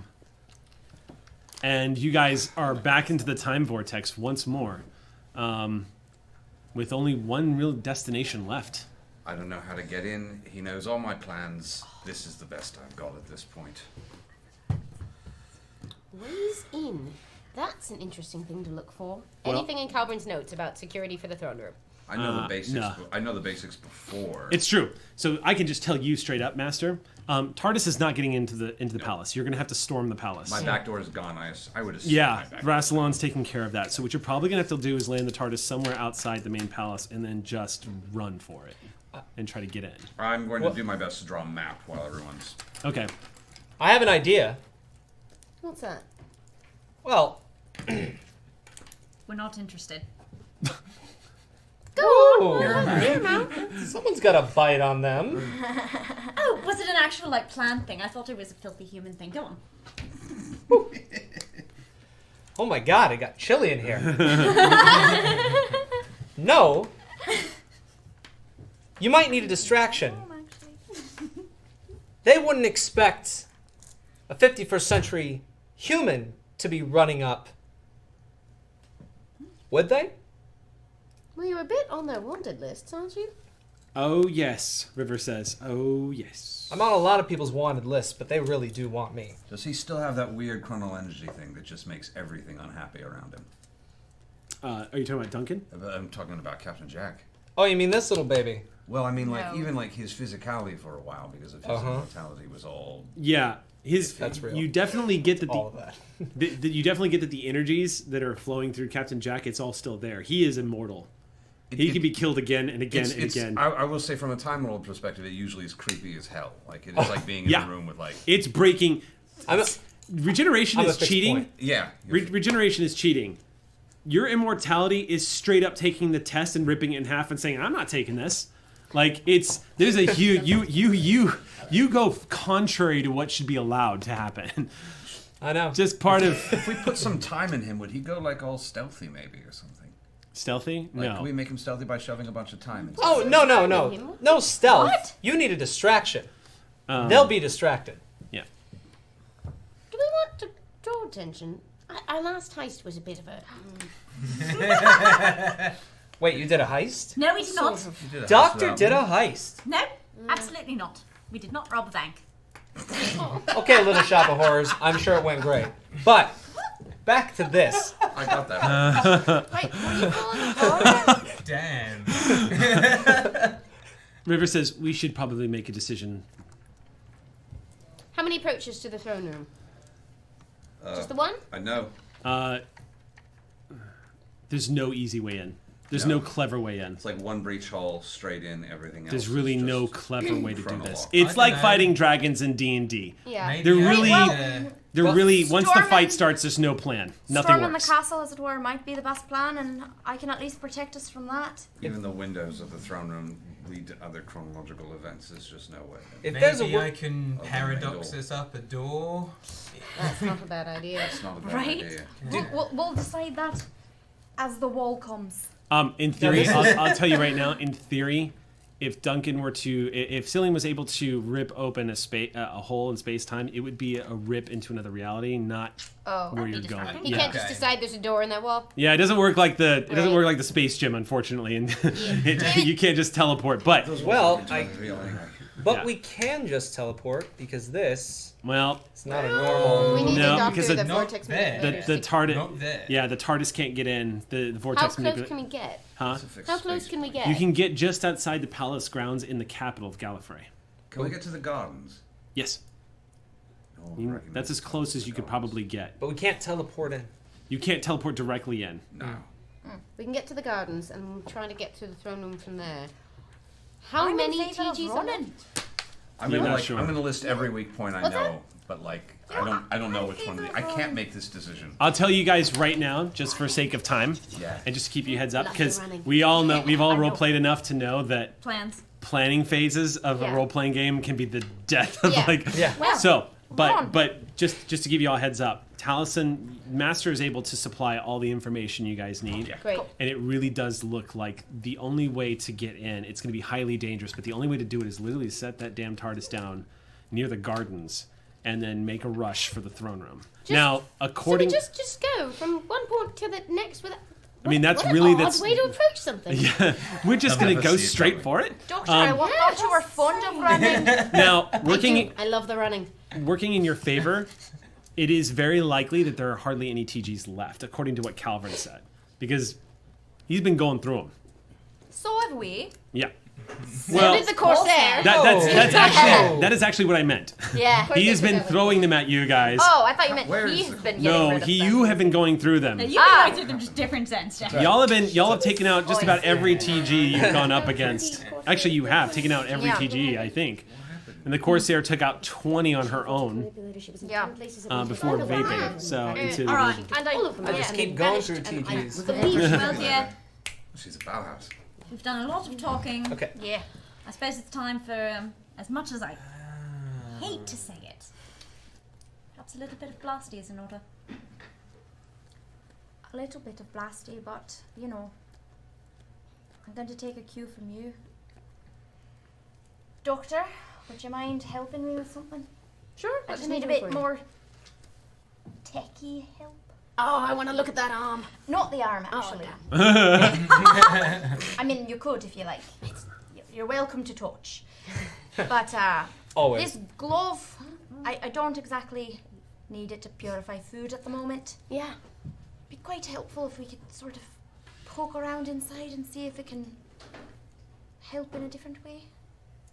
I might be able to help. With their No, minds, really. you mean? No, I sort of. What did you have in mind? I'm turning it to you. Well, we might get a bit injured along the way. Right. Way to sort of. Yeah, you've all just got the one lifetime. I'm not sure I'm what I have prone to left. bleeding. Yeah. Right. I would like to make a buffin roll using jiggery pokery to see if I can adapt the food purifier into some sort of Healing glove. Right, it alters cellular structure. Yeah. Can I help with that? And can this be a combined? I'm technically roll? adept, and I have I'm also good at- technology. Tell you I'm what, also good if at whoever this. wants to assist with this, I'll let you spend a story point to give the doctor an extra die. Boom. We'll Absolutely. house rule that. Yeah. Can I spend 2 since this is for me?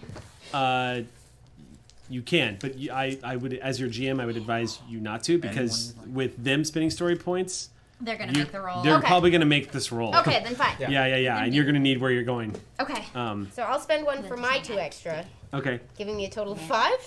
That's a lot of dice. Are you allowing this? Yeah, go ahead and roll. 2.5 Time Lords working on this thing. Yeah, go ahead and roll it. I mean, honestly, for all that I sort of. How do you want me to hold this thing? You wanted to stay alone with Zeke, so I've been pretty. Okay. Let's see what we make. Shall we? Ingenuity technology? Ingenuity technology. I don't remember. Jiggery Poker gives me the ability to try this roll, but my tech depth probably gives me a +2. I'll give you a +2, yeah. 13, 14, 15, and 16, 17, 25, 31. Okay, roll it one more time, and just use 2d6 on this one. Okay. And now use your medicine skill. Ingenuity medicine? Yeah, you've succeeded, but I need to know one more thing. So go ahead and roll your ingenuity medicine. 12. Oh, 15. 15, okay. So it's got 4 uses, but it'll completely restore the health of anybody who's been shot. Sweet. It will work like, so what this little device will now do is when it's activated and it touches skin, it'll regenerate that skin. And or in the case of like bark or like lizard skin, but basically it'll regenerate biology.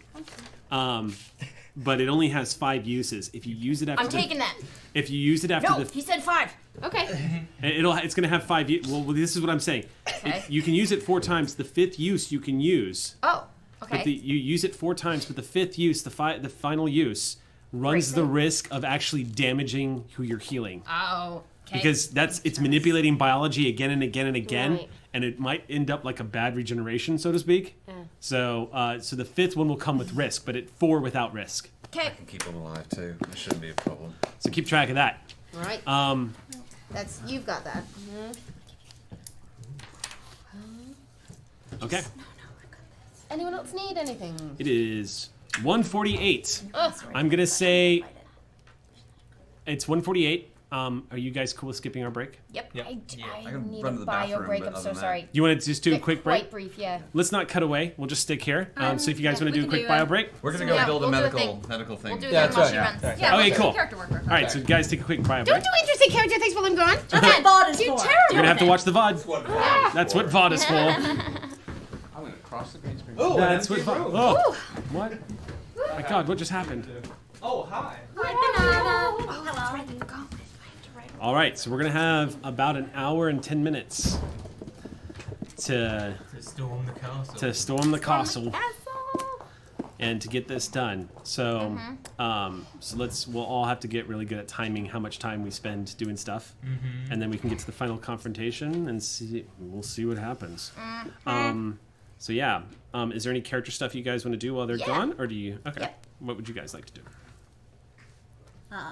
I sort of motion to my body armor. And you know I want you to have this. Right. You're keeping it on. I'm not going to be anywhere near combat if this is going well. You are. If this goes well. Well, You can't say that. but it's going to go. Look at well. everything that has happened. You can't count on going well. You're much squishier than I am. I think you might be surprised by me. I can be tough.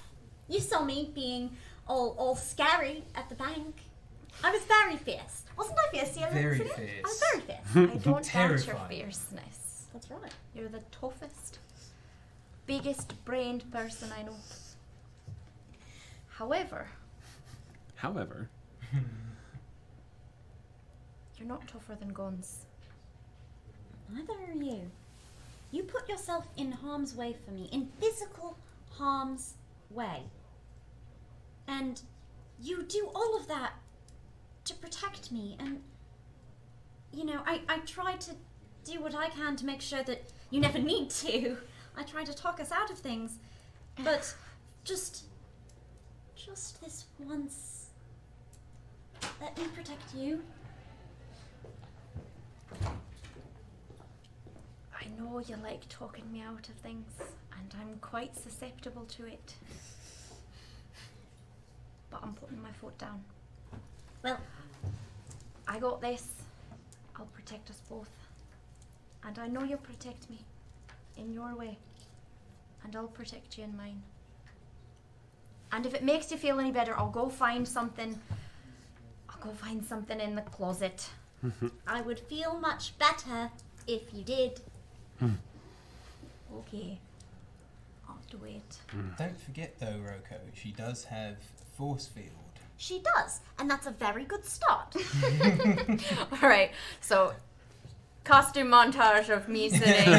First, I just have a tiny plate of armor. No. Oh, great. And so it goes from leather to then a metal plated armor. So Better. I'll tell you what I'll do. Yeah. I'll give you. Go ahead and take a +2 armor. We'll say you get on some body armor going. Who else wants to armor But up? before that, I put on a full night suit. Just Just walk out. That's right, I do have body armor. I picture you walking out, but your But arm not is the not arm. an armored. I've severed their arm Yeah. to leave mine because it didn't fit. What's up? I'm gonna stumble upon some of Velig's hand grenades. Spend story point. And I'll let you have it. About that, at the end of the last episode, I know. I had 0 story points. I know. How many do I have now? 0. Oh. Then Yay, magic If someone spends a story point for you, they'll I'll find spend a story point for Cillian. Okay. Okay, thank you. Roko cannot spend a story point to give someone grenades. That's not gonna happen. No, but I will. Finn definitely can. How, Right, how I see many- you rummaging around, and I'm like, I just. Oh, that and was I exciting. start chucking you weapons. Here, hold this. All right, so We're going into battle. And I mean, look who I'm Velig talking to. would have wanted them to have some good use. It's I'm true. not seeing any of this. I'm not seeing any You of said this. a bit of plastic. A bit. How many did I I didn't find? say. 2. Yeah. No more. No more. Okay. I promise. So we're back. Promise. So you all 3 have gotten armored up. Need to. The doctor's armory is not very well equipped with functioning weapons, but Velig did keep a few of his grenades on hand in his locker here. So you managed to find a few of those. But you do find body armor for the occasional, I don't want to get shotness. So we are all equipped. We are all ready. What's... Much better. Shall we? Let's light them up. All right. Here we go. So you redirect the TARDIS towards Gallifrey. As you redirect the TARDIS towards Gallifrey, it takes a few moments, and then all of a sudden the TARDIS begins to shake violently, until finally you come out of the time vortex prematurely. And you see on the monitor, you're detecting. Doctor, as you it's kind of confusing at first as you lean forward and look up, both you and the Master and you, Jack, recognize the signatures the moment you come out of the time vortex. You are probably about, I would say 700,000 to 800,000 kilometers away from Gallifrey in space. And what you're seeing is a planet surrounded by a Dalek fleet. And the moment you see it, the two of you especially, you realize that the universe has indeed begun to correct itself. And what you are about to go into is not just a storming of the castle. You have once again arrived at the Time War. Things have begun to fall apart, and things have begun to right itself. And even in this moment in time, you see Dalek ships have completely surrounded Gallifrey and are bombarding it from orbit. And as you're watching this, the TARDIS just shakes suddenly, and you see the indicator light come on that there's basically been captured in a tractor beam. That is not good. Hold on, Before you started changing it, how did the Time War end? What's going on? It ended because I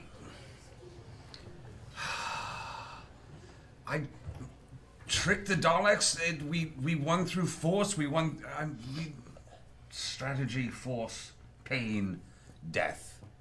Right. I'm gonna run out of the room really quick and find my umbrella.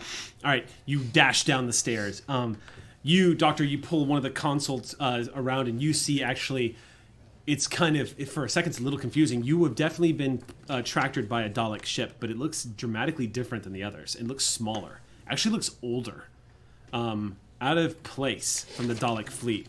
And Master, you get down to your bedroom and throw open the door, the place where you were staying. You see some of your old stuff laying around here, and sure enough, there's your umbrella. I'm gonna grab it. Anything else of value? Yeah, Not really. I'm gonna grab it. The Corsair had her way with your stuff. I had a funny feeling. Jody took me aside and was like, "By the way," I kind of told her she could, so that's okay. It was like that moment after Tiberius left, and Grog is like, "Did he leave us any stuff?" It's kind of the exact same thing. Oh no, we had totally just We had our own comic book miniseries. Things happened. I'm gonna grab it, run back upstairs, and I'm handing you the umbrella. Me? Don't get shot. Please don't get shot. Why are you giving me this? Now, so you remember, don't get shot. You remember advice. You remember that umbrella? Don't. Yeah. I do. You watch as this ship begins to swallow in the TARDIS, and you guys land inside. Wow. Roko, you feel him. It's him. Let's go. You feel it. No. You know exactly. You see Roko's face. Just the look on Roko's face. You know exactly. You know exactly what's going on. No, do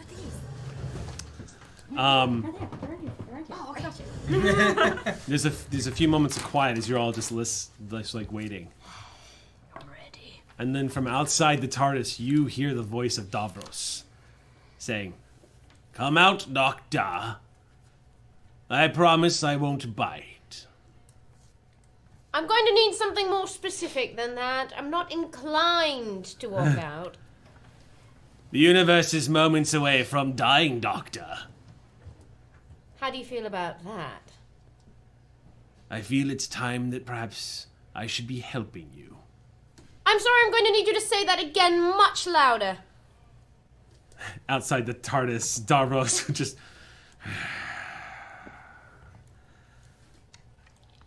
It is time to help you, Doctor.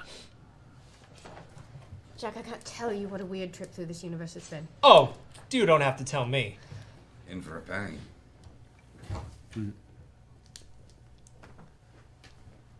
Are we going out?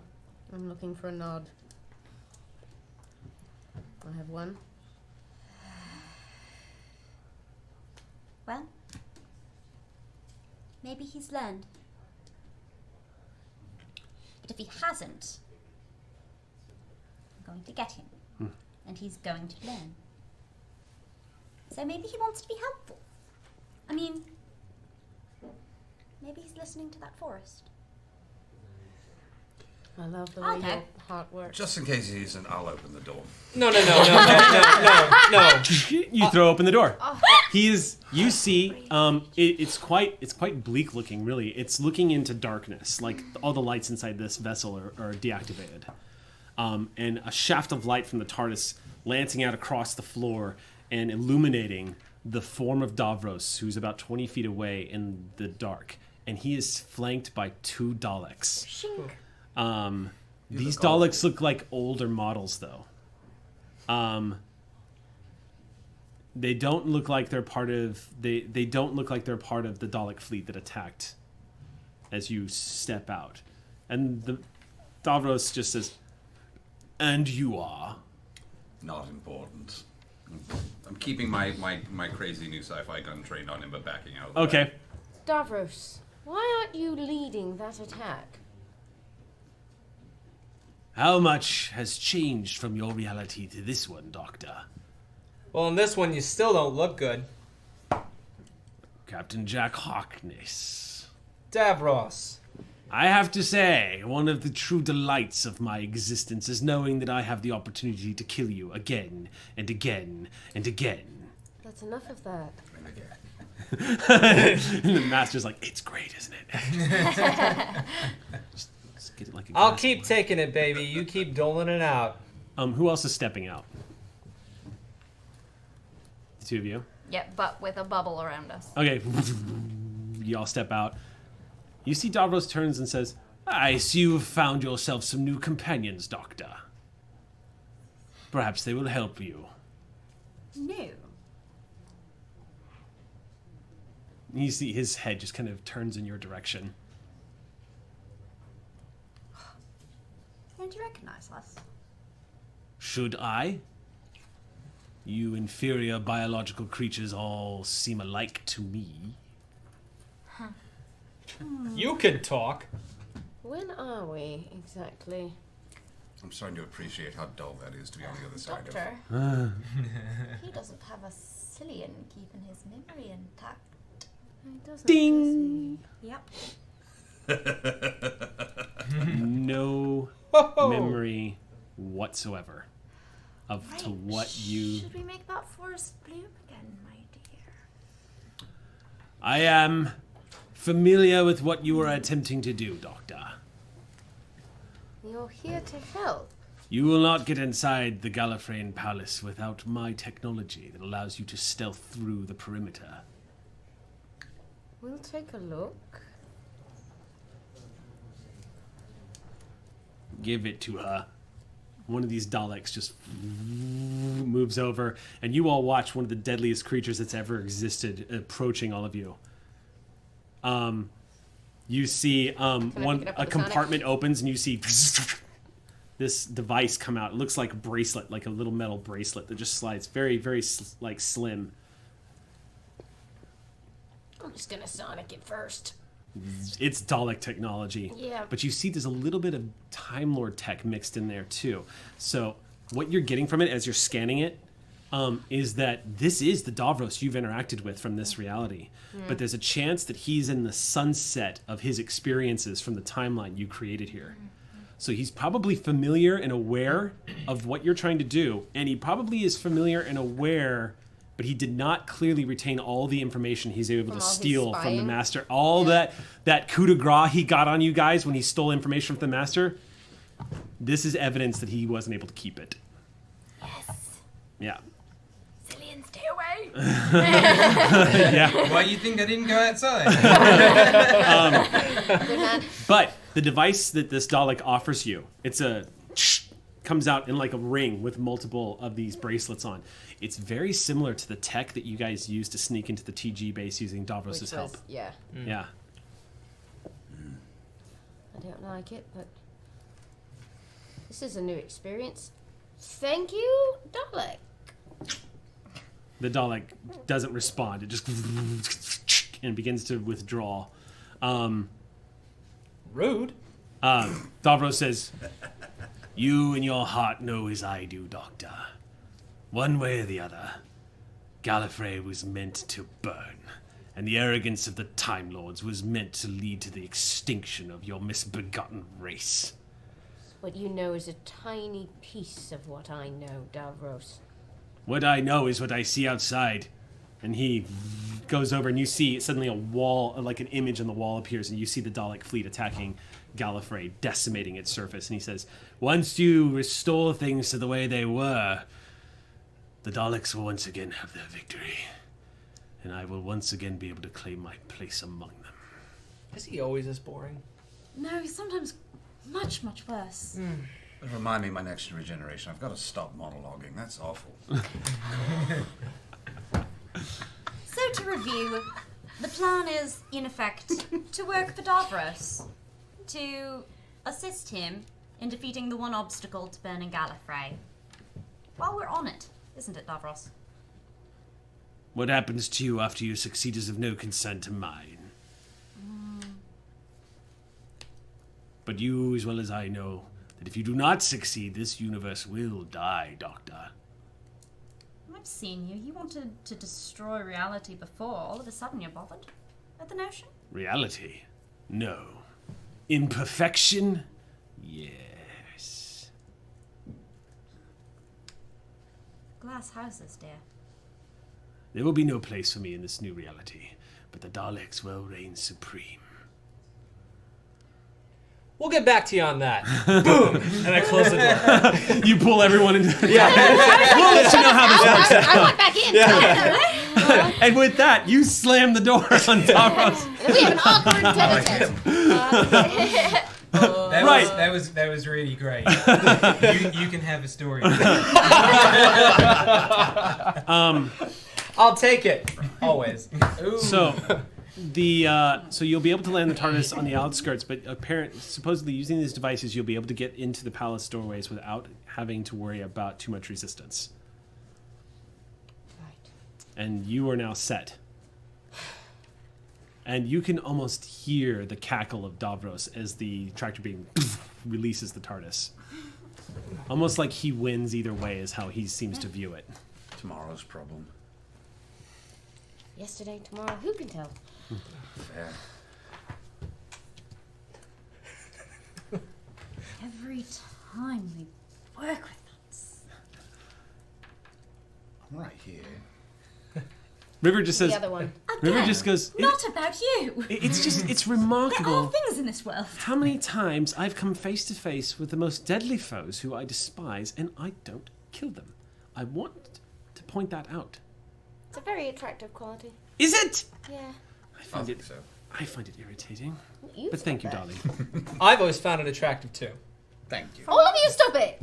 River just kind of quirks an eyebrow and says, Well, we're gonna die. We might as well tell all. All right. Let's go down there. As opposed to your normal restraint. Believe me, I have restraint. He means restraints. And then you... And then... River! Could you not all fly the TARDIS at once? Well, I guess it actually doesn't hurt having extra hands, does it? Never does. I've got to stop. I can't. You keep giving him things. I do. The grinding, wheezing sound of the TARDIS as it goes to its final destination here. It's not burning. It's not going to happen. You hear the TARDIS landing on the palace grounds. Also, what seems to be contributing to the idea of you maybe getting inside this palace is the fact that when you look outside the monitor, you see the devastation of the Time War. You are in what's probably the final hours. But what's strange is every now and then you'll watch as a Gallifreyan who's like charging the battlefield and firing one of their battle rifles vanishes from reality. But you'll also see it happen to a Dalek, and then you'll see another Gallifreyan appear. It's almost like right now it's a fade effect. So what you're seeing is maybe this entire war is kind of out of sync. You're in sort of the final moments. This, by the way, immediately when you arrive here on Gallifrey, Cillian, you feel just this influx of energy gain all of your story points back. Oh, damn. You Master, you feel all of a sudden it's like a battery of paradox has been activated as Cillian just suddenly, and the TARDIS kind of, and for a split second, Roko, you feel a sliver of fear with no known source except a memory you think you have of the TARDIS telling you something about Cillian. But you feel that anxiety as all of a sudden Cillian begins to permeate with paradox. Please don't break the universe, Cillian. And I'll do my best. Outside is a courtyard. The palace over your heads. It is straight up, I would say 60 stories of a golden spire with all of the Gallifreyan architecture reaching into the sky, and despite the chaos around all of it, it seems untouched and undiminished. You're here. Onward and upward. I haven't set foot on this place since... Shall we? Are we sticking together? Are we moving as a group? I think we'd better. Yeah, okay. Right, Rocco, what's going on in that brain? What's that look? I'll take her. My love, the Time Lords are making this tomorrow's problem. This is the Time War that I saw when I was in. If we make it to tomorrow, we need to make it our problem. He needs to be stopped and I need to know why. Why he's always hateful. I can't understand, and it's not even curiosity, he left a wound in me.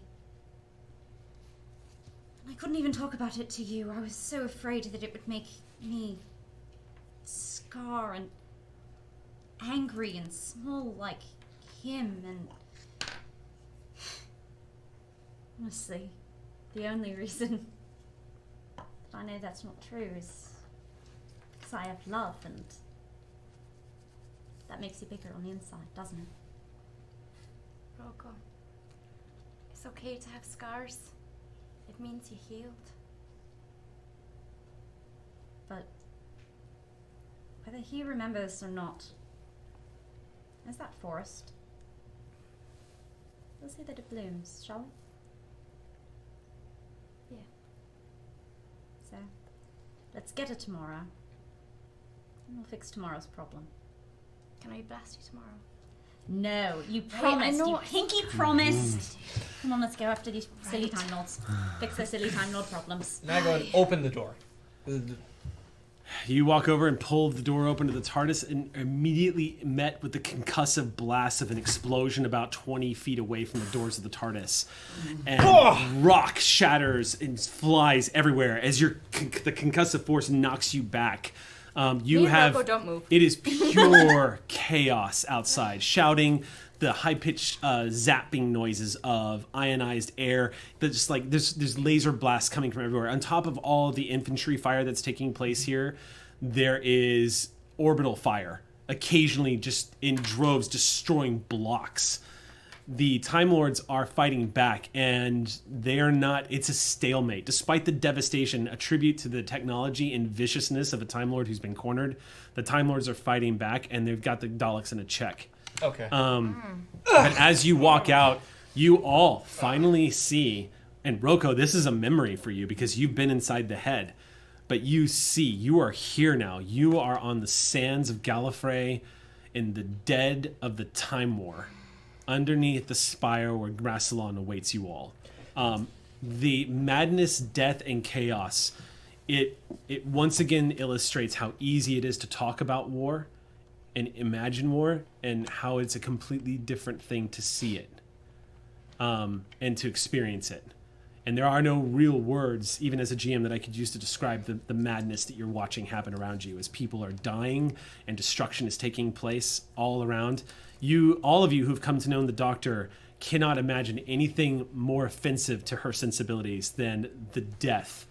And once again, kind of, because Roko, you know about it, it kind of helps you understand the desperation of the War Doctor using the moment to end the Time War. But here you are. Once again, your destiny has once again brought you back to the darkest moment in your existence, Doctor. And now you've got to fight for the universe. It's about more than Gallifrey. The doors to the palace are about 100 feet of running.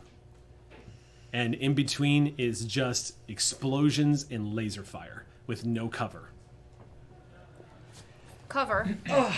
The shield goes up. Immediately, when that shield appears, you hear, "The Doctor is detected!" coming from all around. Let's go. Run! Run. Running. Yeah. Doctor Who staple. Yep.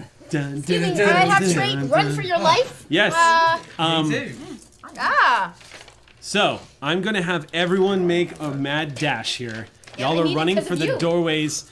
There's going to be 2 rolls. And Finn, I'm not going to lie, you're going to take a brunt of this. There are Dalek weapons that are being fired here. Yeah, it hurts. Can I somehow No, it won't. Can I help her take the? No, be I in need front of the- her? I've got the umbrella up as well. That's true. Okay. It just hurts my body. So let me explain to you what's about to happen. So yes, you can take the brunt, but it'll kill you if Don't you do get it. in front of this, which of course is going to be a We don't minor have inconvenience. time. I mean- We don't have time. But let me Story just points. I mean, I'm hardy. I'm look. Just saying if it helps. Dalek that's weapons. Dalek weapons do not have a damage rating. Yeah.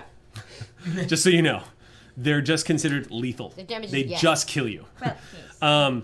That being said, Dalek technology is one step below Time Lord. Yeah. Which means your shield will help, but you don't know how long it's going to last underneath. Isn't my arm Time Lord? It's Right, it's that's why. it's inspired by Time Lord tech, but keep in mind there's dead Time Lords all around you right now. True. So, wow. it like I'm saying, it's going to help, but to put that into perspective, it hasn't helped the Time Lords. Do you know what I mean? Well, so I it's mean, going to help you dramatically. They're not but, exactly shooting their guns. They're shooting their fleshy bodies. and they're not actually. They're also not. The Daleks are not going to be targeting y'all specifically. Yeah. But there's going to be crossfire. The Daleks know that the Doctor is here, so I'm going to tell you that if there is a complication and y'all are stopped on the run to the palace, that you could conceivably get yourselves surrounded. But I'm going to give you guys a bonus to this roll because you're not detectable. Okay. So go ahead, and this is going to be I'm going to say this is a coordination athletics roll. Oh no. Story point Did as The bracelets that hide us from Time Lord technology, like, is there any way to, like, hide us from the other Daleks? Yeah, I am also story pointing this. that's what I'm saying. There's no way Okay. Davros is going to send you in here to be shot by Daleks and not Time Lords. So I'm giving you guys a bonus on this roll. Okay. So because of the bracelets, everyone's going to get a +4 bonus.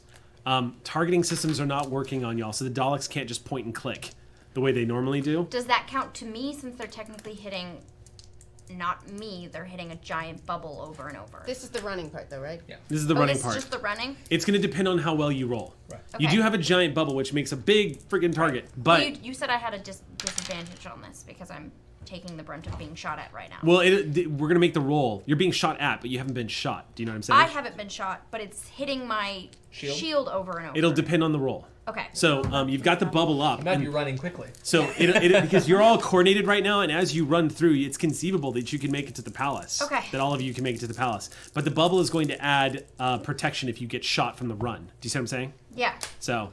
That was a story point too. Got to it. run. Okay. So go ahead and make your rolls. Tell me what you get. So we get an extra die when Yeah. 2 extra. 2 extra on the first Ooh. one, 1 extra on every subsequent then. I need dice when you get yours. Oh, yeah? You I know? do. Alright. Thank you.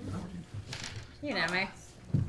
Wow, okay. I always have Now, my run for your life is +1 speed when fleeing. How does that All right. affect this roll? It's not going to really affect the roll. Y'all are all going to arrive at the same time. Great. This is to make sure you don't get shot. I know. Does that add 1 to the roll? No. I've already given y'all a bonus because of the bracelets. Oh, This yeah. is mostly just getting targeted. 29. Okay. I spent a point. 27, also spent a point. I got 29. 26, also spent a point. I also spent one, yeah. You all rolled over 20. Yes. Mm-hmm. Wanna I live. don't We think want so. to live. Who? I rolled a 20. Okay. The difficulty was hard. Which is 18. So. A mad dash. 21. 21. 21. Okay. A mad dash as the group runs across a battlefield towards the entrance. Sure enough, these devices on your wrist, they seem to be working because Daleks can't seem to lock on, but they're also being, keep in mind, the Daleks aren't just trying to shoot in your general direction. They're also having to contend with being fired upon by the palace guard and by everybody else who's trying to kill Daleks. So you're not exactly the main target, but when the Daleks do detect the presence of the Doctor, they're spending a lot of time looking around for you. So as you're dashing across this courtyard area, the blasters like flying all over the place. It's hard to tell if they're trying to shoot you or not. Gina, I'm gonna go ahead and rule that Finn, you do hear the sound of the shield taking hits. They're not direct hits. A lot of them are being deflected off the front and the back as they're sort of mistiming the targeting. Yeah. You all managed to storm up the steps.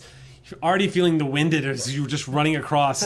As you manage to get up to the top of the steps, you see a Time Lord comes running right past you, ignoring y'all completely, drops down and starts firing in the direction of the Daleks. You run it in through the doors of the palace. I can't help. I do whisper as that last one goes off to fight the Time War, and I get my glimpse of it. No more. It comes to you. Running into you find yourselves in the main entryway of the Gallifreyan Palace. This place is almost completely empty, and you're hearing the rumbles outside. As you're kind of glancing around, as you're looking at this place, it's for those of you who have never seen the inside of the Palace of the Time Lords here in Gallifrey. You are seeing Time Lord script and artifacts from all over the universe, from all places and time. This place is a shrine to all things that have happened and that will happen. But it's been damaged on the inside. That's a metaphor. As you're kind of like looking, as you're approaching the lift that actually takes you up to the presidential throne room, you're also noticing little things that seem familiar and don't make sense. Like, doctors, you're all just kind of looking around.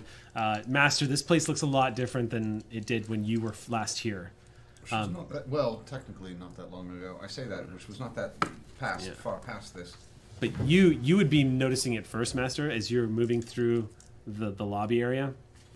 And Cillian, you also are feeling it. But as you move past into the lobby, you look to the ground and see there's some stone that's been upheaved from like the tremor effects from the concussive blast taking place outside from the bombs and the war. But you see this chunk of concrete that's shattered this once gorgeous floor, and you watch as it's kind of suddenly melded up into what looks like a blade of grass. And the tip of the piece of grass has become what looks like, maybe it was going to be a fish. You're not sure. It makes no sense. But you see it kind of dangling there, a life form that's come into existence and is struggling, but is clearly in the death throes. Things are breaking down. Right. It is pure chaos. I'm going to just get rid of that before that becomes a problem. Where to now, Doctor? Up. You see this. Oh, good. It's like a Star Wars effect. It's a golden shaft of an elevator shaft that goes straight into the higher reaches of the presidential palace. Everybody a transport inside. that takes you up until like a dizzying height of an impossible height. A structure built the way it is should not be able to sustain itself the way it is, and yet It's prettier than the prison, but I don't really like it very much more. Right. Top floor. Yeah. Are we all inside the elevator? Ding. yeah. Oh my gosh, oh my gosh. Yes. Us waiting, going up this elevator was like... The girl from Evo Nima suddenly, just for some reason, it's here on Gallifrey too. You're like, All elevators in all times throughout the universe. It's a fixed point. It is. It is. I remember Stan Getz. As the elevator is album. going and you're watching the floors as you guys move up through and watch the ground level just disappear into a haze, all around you start to see things are changing. The walls around here have become spongy looking. They're still holding themselves up, but you see other things. Like there's one section of the wall looks like it's made entirely out of arms that are trying to grab at each other, and somehow it's still keeping itself structurally sound. It's all the things you've seen before as you near ruptures in space-time and paradox and chaos, until finally the elevator stops. Cillian, we don't know how any of this works. Just focus on what should be, maybe. Just think about things being as they I want to touch one of those arms. Oh, I wouldn't... You just reaching out and touching one of the arms? Just touching it. As you're going, and just... It's been a pleasure sailing with all of you. None of that. River just... None of that. I'm glad you're here. Just as a, Wouldn't miss it. been a pleasure. And I kiss everybody. Just really quickly. As you get to River, River goes, wait!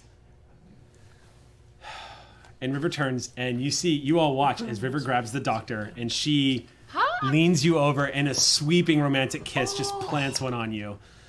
Just like sweeps you off your feet, kind of. Like just, you watch River just wrap her arms around the doctor and kiss you passionately. You get my story point from that kiss. She pulls away of from your Amy's lips, doctor, and scrunchy looks face at you, and of she says, I know I disappointed you a lot. I'm sorry for all that, and I absolutely, completely, through all space and time, love you. You're brilliant in every time, in every space, in every universe. Oh I can my. picture that, yeah. She leans up. Well, that was great. If Jack tried to kiss me, I got behind Finn's shield. I have poison sweat. You don't want to do that. You come to the master.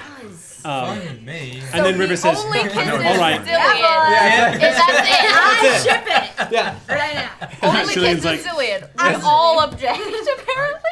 Electrician. Cillian just is like, all right, yeah. To be fair, Yeah.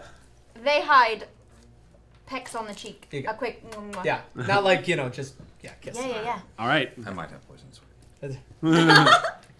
Hey, I grab the master and I go, you're helping us. That means a lot. Still might have poison sweat. It He's could be a immortal, thing. though. Well, I'm not kissing you. That's awesome. Good. The snob of the universe, I guess. I may have just sunk a ship. I feel bad. The doors slowly slide open to the elevator, and you see what was once the council room of Gallifrey.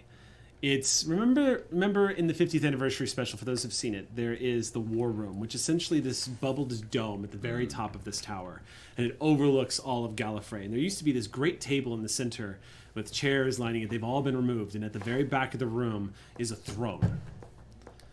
And the architecture of this throne is like, again, the sweeping polished gold spirals coming to a point, and it branches out, fills the entire back of the room. It is opulent and arrogant Tacky, and isn't it? decadent. And above it, you see wires and all of this Time Lord tech that has been wielded through and wrapping around this throne. And above it is in a giant, I wouldn't say it's glass, it's some sort of like force field, but you see the moment hovering, spinning. And seated at the throne, standing up as you all enter the throne room, is Rassilon in full regalia with his, he's wearing he is completely decked out waiting for you. And on his left hand is an iron gauntlet with a gem in the center, or perhaps just a energy field matching the colors of all the energy that's flowing through the throne room. And he rises and says, "Here we are at last." We were always going to be here. I hope you've enjoyed it while it lasted. You're done. Am I? He raises his hand, and you see two TGs step out from behind the throne with rifles. Oh no, TG. No. Is that all you have? I'd like to take 2 shots with the punch gun at the TGs. Real fast. All right. Hip shots. Just Okay, bam so bam. we're doing this. Just 2 shots with the punch gun. If you tell you make what, a sound. if you spend a story point, I'll let you do that here I'm gonna have the before punch gun. battle begins. Oh, this is like I'm just gonna have the punch gun take their guns. Okay. So go ahead and spend a story point, Yep. and make a Oh, it's the coolest thing. make a. This is so funny. Should we Make talk a- on stream about what the punch gun does? Nope. This is going to be it's a coordination marksmanship roll. Did I miss this? Yep. Yep.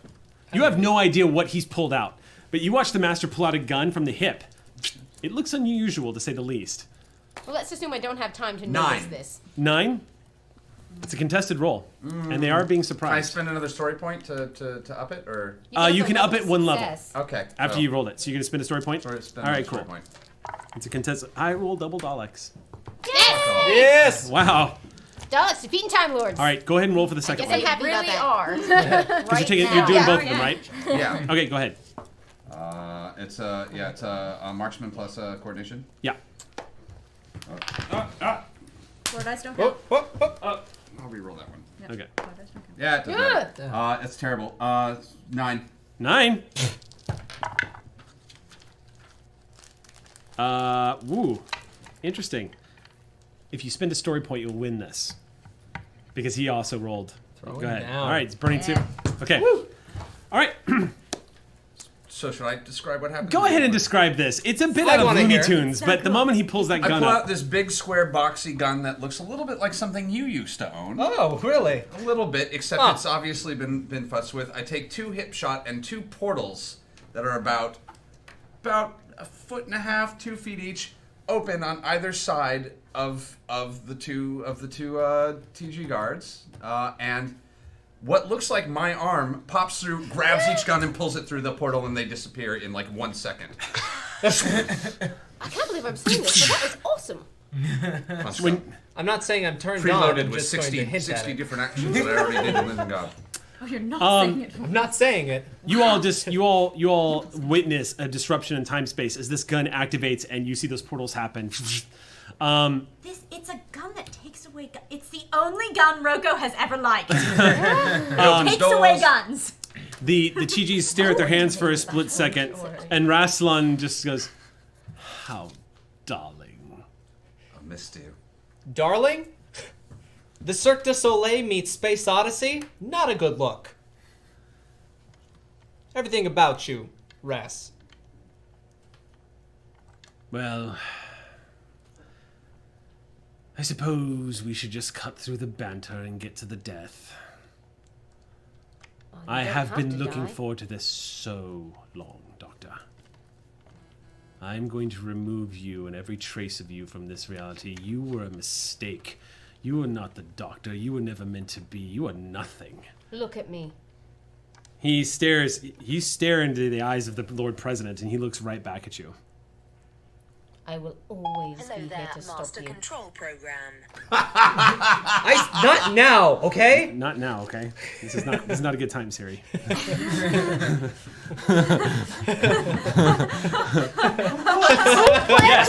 Yes, I have programmed my phone. I have programmed my phone to refer to me as the Master Control Program because Tron is awesome. This is like triple the nerdiest thing that could possibly happen. I am the MCP. All right, so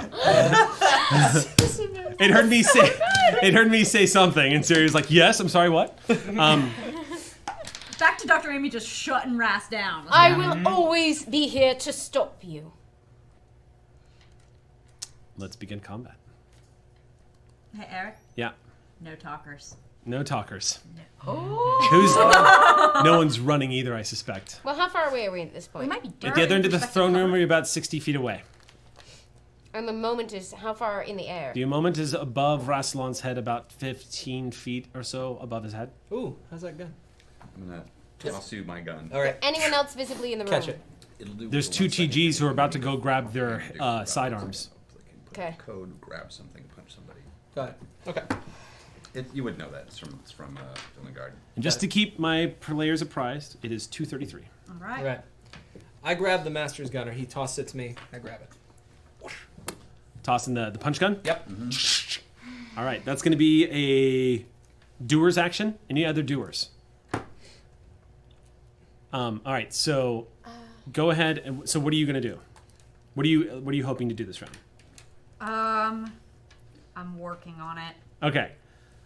So we're going to start at the top of the round here in just a second.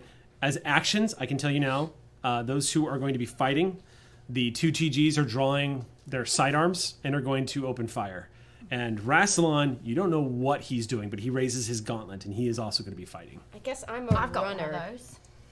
What's that? I do. Let me pull this out. All right. Eric, I think I'm a runner. What are you? Oh, you're gonna rush. You're gonna rush the throne. Yeah. Okay, that's a runner. So you're gonna go first. So after he says, "Let us begin," and then you dash towards the throne. The two TGs go for their sidearms as the final confrontation has begun. Who is the doer? So it's coming to you now. All right. What are you doing?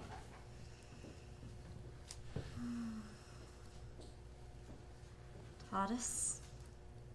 You told me I had 2 more chances. I have no idea what they're for, or how that works.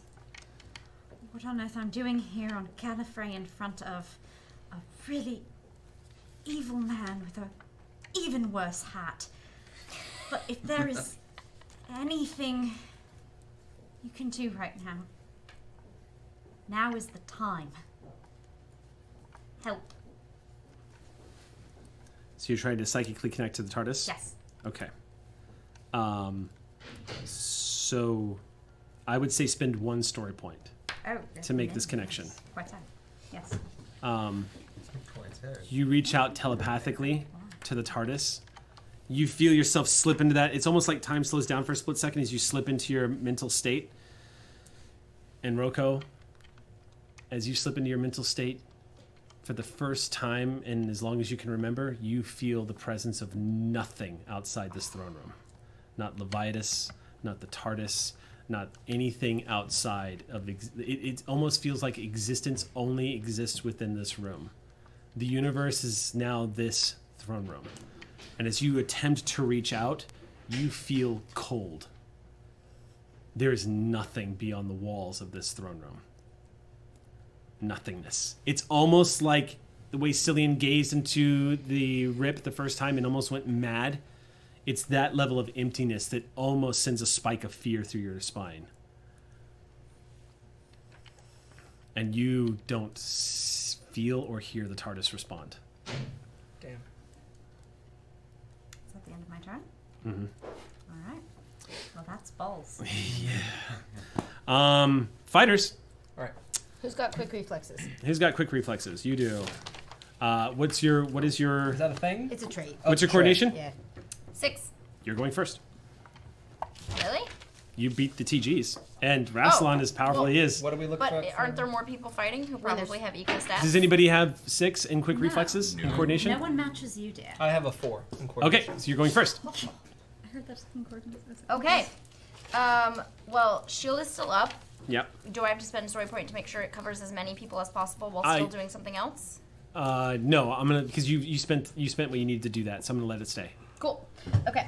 But if you're gonna shoot, you're gonna have to lower that because you're not gonna I be able can't- to. You can't shoot through it. Can I spend a story point to shoot through it? Like create a tiny hole? Yes, I would say that's 2 story points, but yes, I would Sure. say that fine control. Yeah, I'll let you do it. Cool. What I'm are you- focused. My What are you shooting at? I mean, take out the TGs at least. Okay. So go ahead and make a roll. Coordination marksman? Yeah. Real quick, I'm not even going to bother having you guys roll for this because you're so familiar with it. Neither one of these TGs are wearing vortex manipulators. Sweet. They don't need to go anywhere. There's nowhere to go. Can we actually vortex in this room? You don't know. Oh. Heidi ho. That's a They're risk. not wearing vortex manipulators, though. Mm.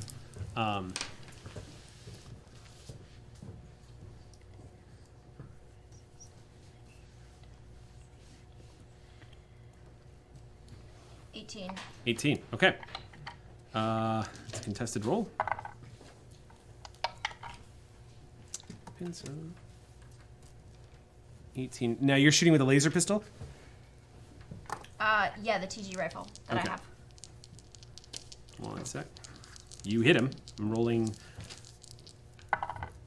Oh, shit. Well, I was wondering if that was ever going to happen. What? What? You shot him in the head. Whoa! I was wondering if the day was going to come where we ever actually rolled an 11 or 12 on the random hit location. Wow. Whoa! So it's a laser pistol? Yeah, the TG rifle, whatever theirs is. Pirate's Oh, life for me. then no, it's lethal damage. Yeah. It just kills it. I mean, I also am. It's in the head. Yeah. So. You. That's where the important bits are. Okay. Wasn't a graze. Then you create that hole in the force field. The TGs pull their weapons. You've done this. You've done this so many times. You find that sweet spot. You find that hole. It's almost like the hole itself becomes your reticle that you're using to target. And you all watch as his head bucks back and this TG just hits the floor. It was quick. Yeah. Didn't feel a thing. Who's next? That's one down. Yeah. I'm going. Okay, so make your shot. What are you doing? I'm using the lovely gun provided by the master. Wait, your quickness is 4? Quickness is 4. They're actually going to go before you. Damn. Yeah. That's coordination. You look at coordination, right? Yep. Okay. That's just a straight coordination roll. They have quick reflexes as well, so they had to beat Finn. He doesn't actually have the trait. Oh, okay. I Then don't, they're going yeah. to beat you no matter what. Anyway. Okay, cool. All right. Well, I say they, but there's only one. Not telling on you. All right. No, I didn't. Yeah, no, The I one really could didn't be know. a they. It's possible. You'd think Jack would have quick reflex. What do you think? That's strange. There's Inherently, nothing else we've learned on this show. are too. But he likes to take his time. Also, any. Finn, Yeah. Finn, I need you to make a roll. Me? Yep. Okay. I need you to make a. This is going to be a coordination athletics roll, Okay. and the difficulty is going to be very high. So, Then I'm throwing a story point in there. okay, tell me what you get. Gonna burn through these. Absolutely. That is the die. I'm going to spend a story point as well, actually. Pull this off. 6 left. I'm Oh, it's down the exact to same thing I Alright. rolled last burn one, a lot. actually. I So, got 29. Nice. 29? Yeah. Okay. Finnegan Sometimes we Alexander. have to lower numbers. You do? Yeah, we get. Cool. Brand new. Where did you learn this language? Okay. I'm just letting you know. Yeah. Fall asleep again. Shot does not penetrate the shield. Oh, I don't like that feeling. So I need you to go ahead and make your roll. Who are you shooting? I'm shooting the Lord President, Okay. but I'm shooting a nice little box hole that's going to open up and steal his glove from his hand. Okay. Go ahead and make your roll. All right, I'm going to throw a story point to that. Cool. Do it. Gives you 2 extra dice. Nice. Two extra dice, eh? I'm now you get- activating the gauntlet with 2 I get story 4, points. right? Aha.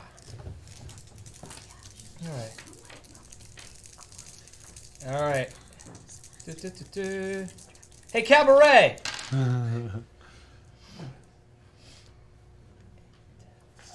And what do I add to this? Yeah, what's his attack? Marksman? It's like shooting a gun. 15. I don't know, shooting a gun. A bunch of guns. Did you add coordination and marksman? Oh, I didn't. No. Yeah. 19.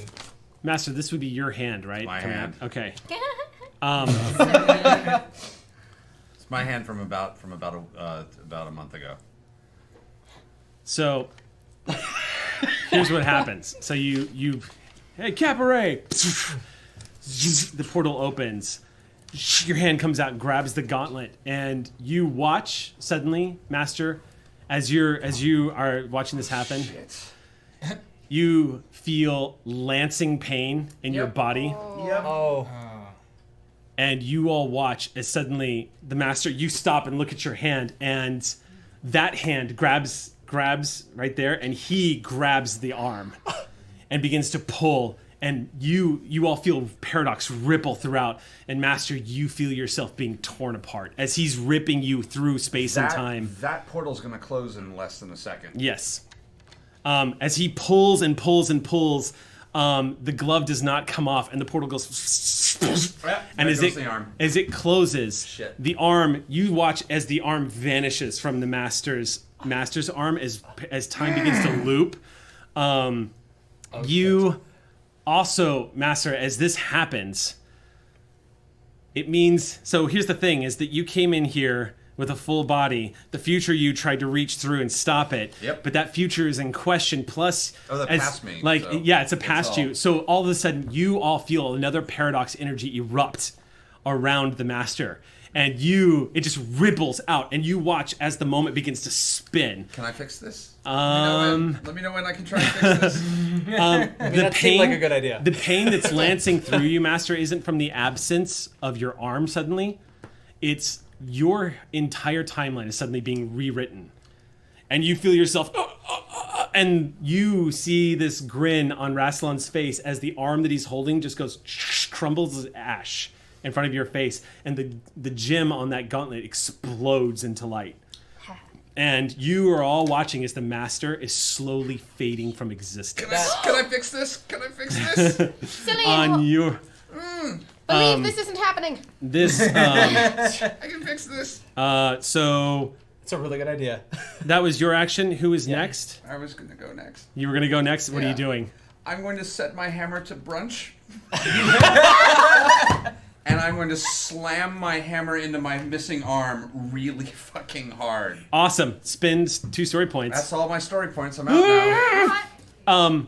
Okay. Bam! You watch as the Master goes, he grabs the hammer, he flips it around, and you watch as he takes this mallet and smashes it into the stump of his arm.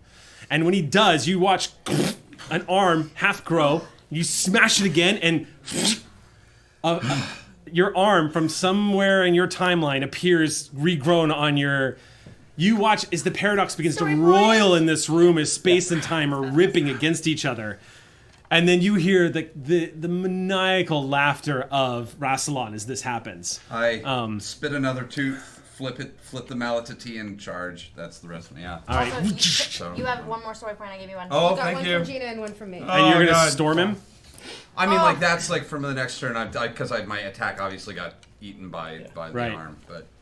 Well, that didn't work well. All around you, the room begins to twist and roil, and you're watching the moment spin violently in circles to the point where you're actually starting to lose detail on it. Rassilon is laughing as all around you, it's almost like an insanity, as reality around you, all of you in this room, begins to crumble and slip away. Cillian, focus on us. Remember us. Oh, Doctor, I was gonna focus. I was gonna try and do something to this thing. The moment. Is there anything I can do? I think you. What will happen? What will happen if I get rid of that? I don't think that's a good idea. Make your decision. I'm gonna count it down. You gotta make a call now. What are you doing? Stay away from the moment. Keep concentrating on everything here. Cillian, the doctor can't help you right now. Okay. Oh, because you are charging I'm running. towards Rassilon, so you can't have this conversation right now. No time left. It's just you and reality crumbling around everybody right now. What do you want to do? Oh, Jesus. Do something. I have no idea. I have absolutely no idea. None of us do. Mine Rassilon. Yeah, that's what I'm gonna do. You're gonna what? I'm running. I'm gonna. Are you gonna try to stabilize reality? What are you gonna try to do? I am. Yeah, I'm gonna try and stabilize reality, but I don't know what to focus on because reality, like you Pick say, something. is just this room. Pick it now. Pick anything. The memories. Think of the memories. You can't help him. Nope. Why not? I'm not doing anything. Because you don't know what he's doing. This is all happening in moments Oh, that's of right. time. We didn't have You're that shooting right conversation. now. Yeah. Sorry. I'm.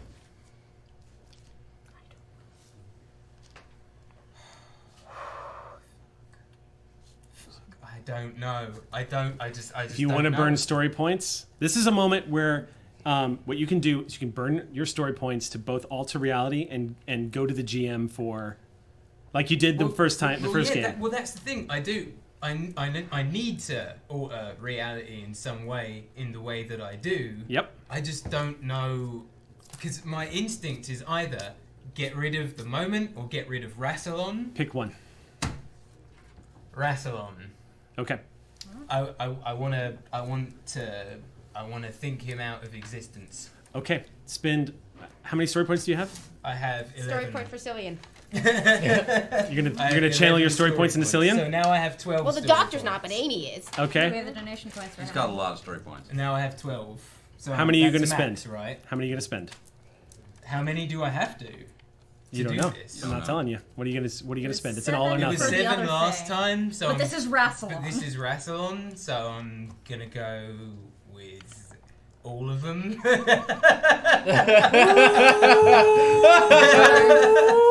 12 story points. We got 12 minutes. Few events are as important as they would need to be in the story points. It's rare. So you basically,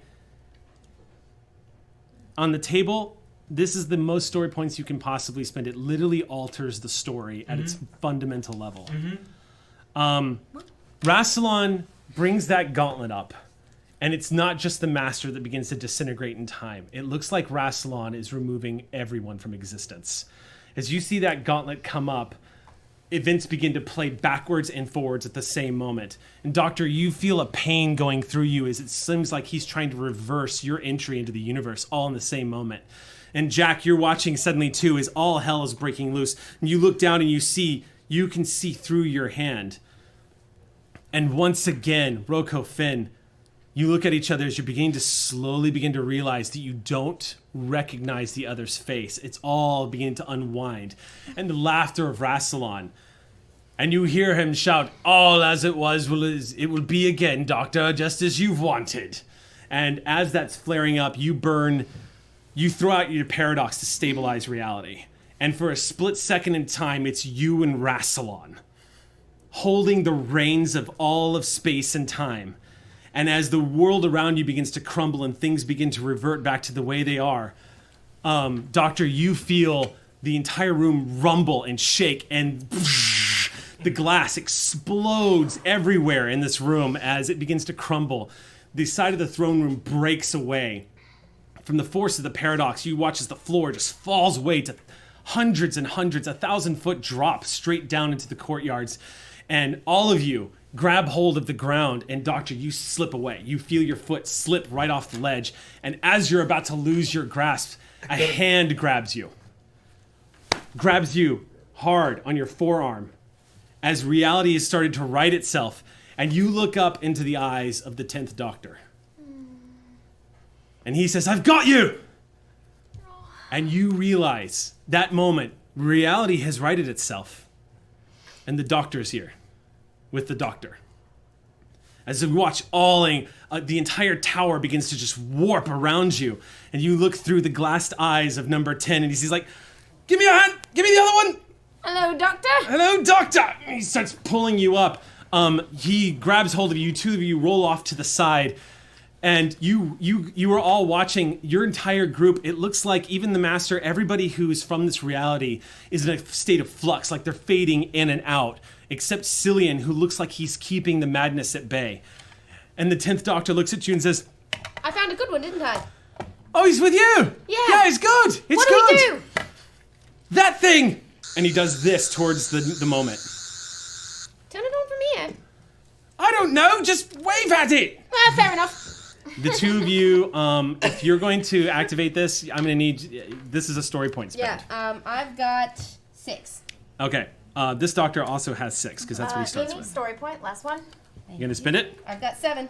Can we give each other story points? We get 2 We rewards. get Yeah. two for to the hand points. out. So I Oh, handed yeah. out earlier Oh, yeah. to Finn. I give you one There's more. also a anyway. mechanic for giving each other points we haven't generally been using. All right. You give me one more? Yeah, I'm gonna give you one. 8. More. Can I give her one? Have you given her one yet? What? Have you given her You one just yet? found out there were loanable points. I didn't know we You could can give her vote. one, yes. Yes. Give you one. So I've got 9. Mine too. So you're going to spend... Are you going to spend 9? Yeah. All right. Well, this Doctor would also go all in, so I'm going to spend the 6 he's got. Dun, dun, dun, dun, dun, dun, dun. Yeah, so the two of you, as the universe around you is beginning to fall apart, as these two titans who are basically wrestling for control, Rassilon looks genuinely horrified as he's looking at you and realizing the technology, this advanced Time Lord technology he's been using is just innate in you. And he's like, how is this possible? And he's staring you down as Cillian, you just hold back the madness. And the two of you point your sonics at it, and it's a simple matter of just shutting off the power supply through these cords. And you just watch the two doctors go, you know what they say about overworking the plumbing? And then he just does like this. The two of you activate, and the moment just, it just stops suddenly. And you hear, you all hear this just loud noise as the moment suddenly stops. From Earth. You all need an electrician. Yeah. Simple vow. All you needed was an electrician. The moment freezes and just there's a wave that just crests out. And it happens so fast, Doctor, but you watch as the Master, Jack, Finn, Roko, and even Cillian just shatter as all reality around you suddenly freezes in a moment in time as the universe immediately rights itself. Oh. And all of them, all of your companions blink away.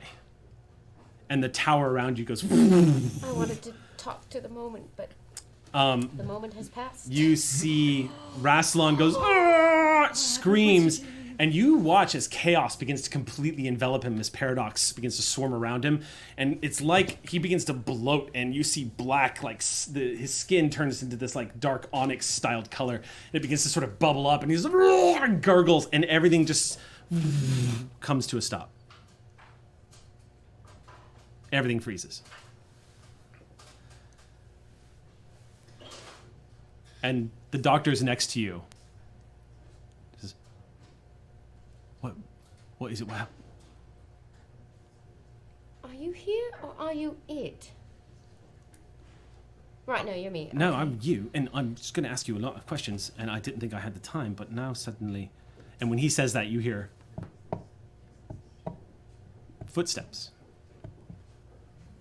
And all around you, you notice that around the darkness of the tower, there are rips in space-time that have been drawing upon, and you're gazing into through the other universes as Paradox is ripping this place apart. And you're seeing all of the realities. You're seeing Gallifrey frozen in moments of time all over, all surrounding you. And walking towards you from the position of Rassilon, crunching over broken glass, is an old man. He's got a cane and a fluffy head of white curly hair. And his bright, large blue eyes look very familiar to you. And he approaches and comes to a stop and says, "Well, here we are again." What do we do? "Presumably whatever you didn't do last time." And there the doctor says, "Sorry, what's happening?" We've got to freeze this one like we did the others. "I'm afraid it's not as simple as freezing it. I'm afraid what you're going to have to do is make a choice, Doctor. You see, look there." And he points through one of the portals. "Gallifrey is frozen in a moment of time. But what Rassilon lied to you, you are not an echo. You are the Doctor from that universe. So the paradox must end. One of you must return." Well, there's already a doctor in this world. "Wait, you said here we are again." And the old man says, "Quite right." How many times have we done this? "Oh," he just says, "Afraid I can't tell you that." And the other doctor says, wait, if we've done this before, then we would have sent you back into that portal. Would we? I suppose. Wouldn't it have been you? I don't understand. Of course it's me.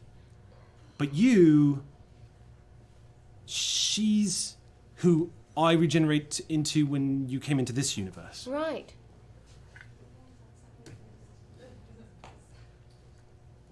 If you go back, we've made this mistake before. He turns and looks at the old man and says, "I cannot tell you." Well, you could. He looks at you and says, "Oh, yes. And imagine the consequences of that." Right. Okay, I've got it. In the past, we've sent you back through that portal. If we've done this again, whatever's happened, we've done this before, and we have no memory of it. Which means that if we've come to this moment before, we've sent you back through that portal. Because that would make sense. Wouldn't it? But it has to be me. What else can we do? There's only us. Make your final knowledge, your final ingenuity knowledge check with a +2. Being stubborn, I refuse to come up with any other ideas.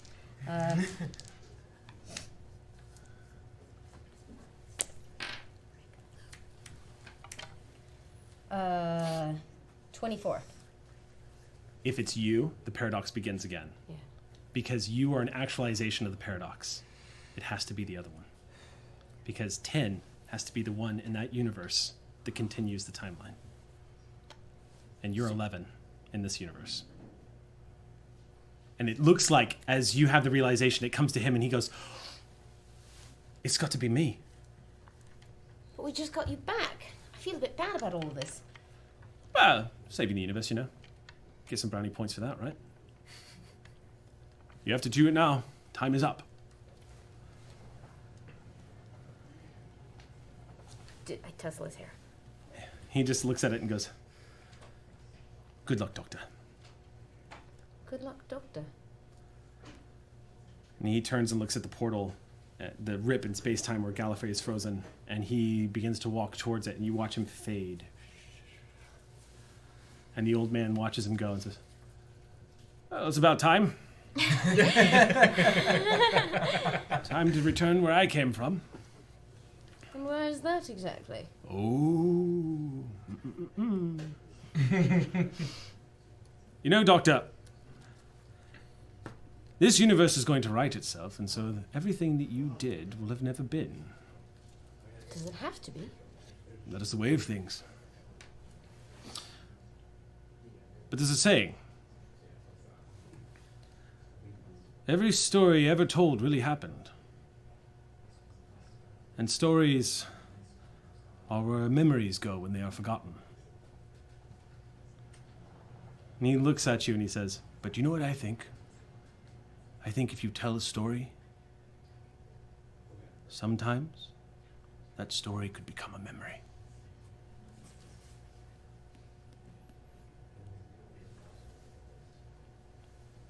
And with that, this old ancient man turns and moves back towards the portal.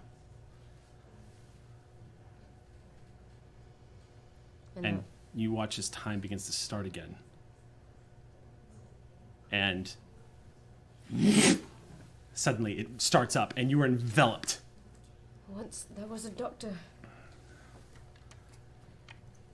And her companions. Those are the words you hear in your mind as you wake up. And you're lying on the floor of familiar ground. You're hearing the groans. And you realize you're inside the belly of that reality beast. Only it occurs to you now it was never a reality beast. It's the corpse of Rassilon being devoured by Paradox. And you're hearing it groan and crack as it begins to crumble around you. Your TARDIS next to you. Who else is here? Just you. It worked. Hello. You see the TARDIS door opens as the place begins to bleed away, and you're hearing the last death cries of Rassilon. He won't be missed, I'm afraid. Let's see what's out there. As you step into your TARDIS and turn around and look, you watch as this place just... Except for, unlike last time, it's not this destructive implosion. It literally just bleeds away. Okay, so instead of opening the door, let's pretend I... Yeah, well, you as you stepping inside, you're basically, as you're looking from the doorway of the TARDIS, as this thing bleeds away, you see all of the universe in front of you. This stretch of galaxies and nebula and black holes, the entire scape of all of reality, and it's fine. And in your head, you hear the words, stories told could become memories, and you realize they're not going to know who you are. They don't know who each other are. But if you go and tell them, we get to go on. Where are you going, Doctor? I think I need to visit a boat. You run back into the TARDIS and you... The TARDIS begins the wheezing, grinding sound. There are people waiting for you, waiting to remember who they are and what they've done. And as the TARDIS slips through the sunstream of a supernova in the distance, you fade from reality into the time vortex. And where one story ends, another begins. Is the lead here? That's it. Good game.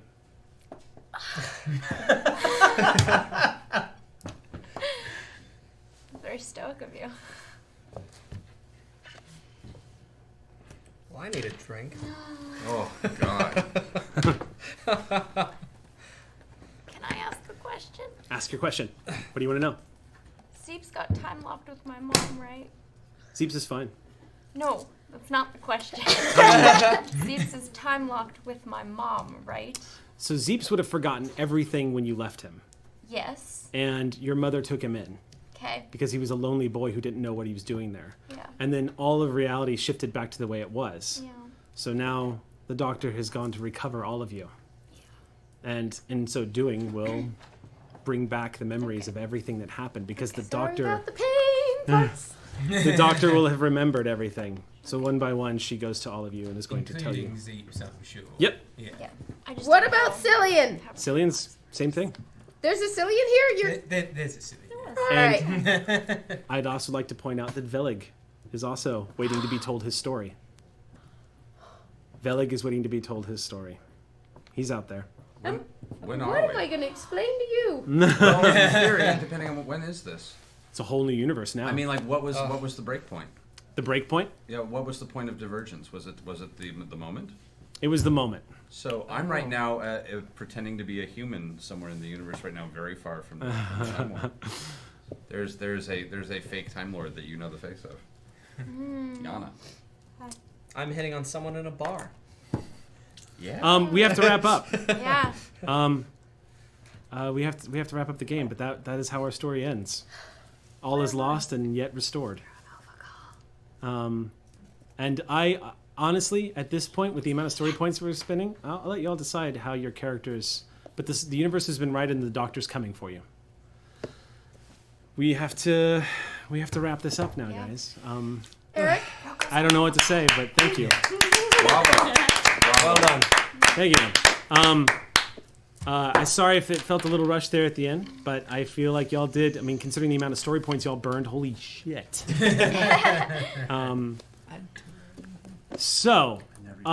There's not really much else that can be said except thank you all so much. We have to jump off here pretty fast because there's more programming coming up, and they've generously given us a few more minutes to close this game out. And so I just wanted to thank all of you at home. I hope you were satisfied with the ending. I told you to have faith. Everyone will find each other again. The Doctor has remembered the story, and she has a few stories to tell. So one by one, she's going to encounter all of you and tell you a crazy tale that's not going to make any sense until suddenly it does. And one by one, you will remember loves that you've had and wounds that you've carried that have healed and friendships that were formed and the crazy shit you did in between. It did happen. Just like this whole experience has happened, thanks to all of you and thanks to everyone who's been watching TBD RPG. I cannot thank you enough. Thank you. Thank you. Stay whimsical, please. It helps, trust me.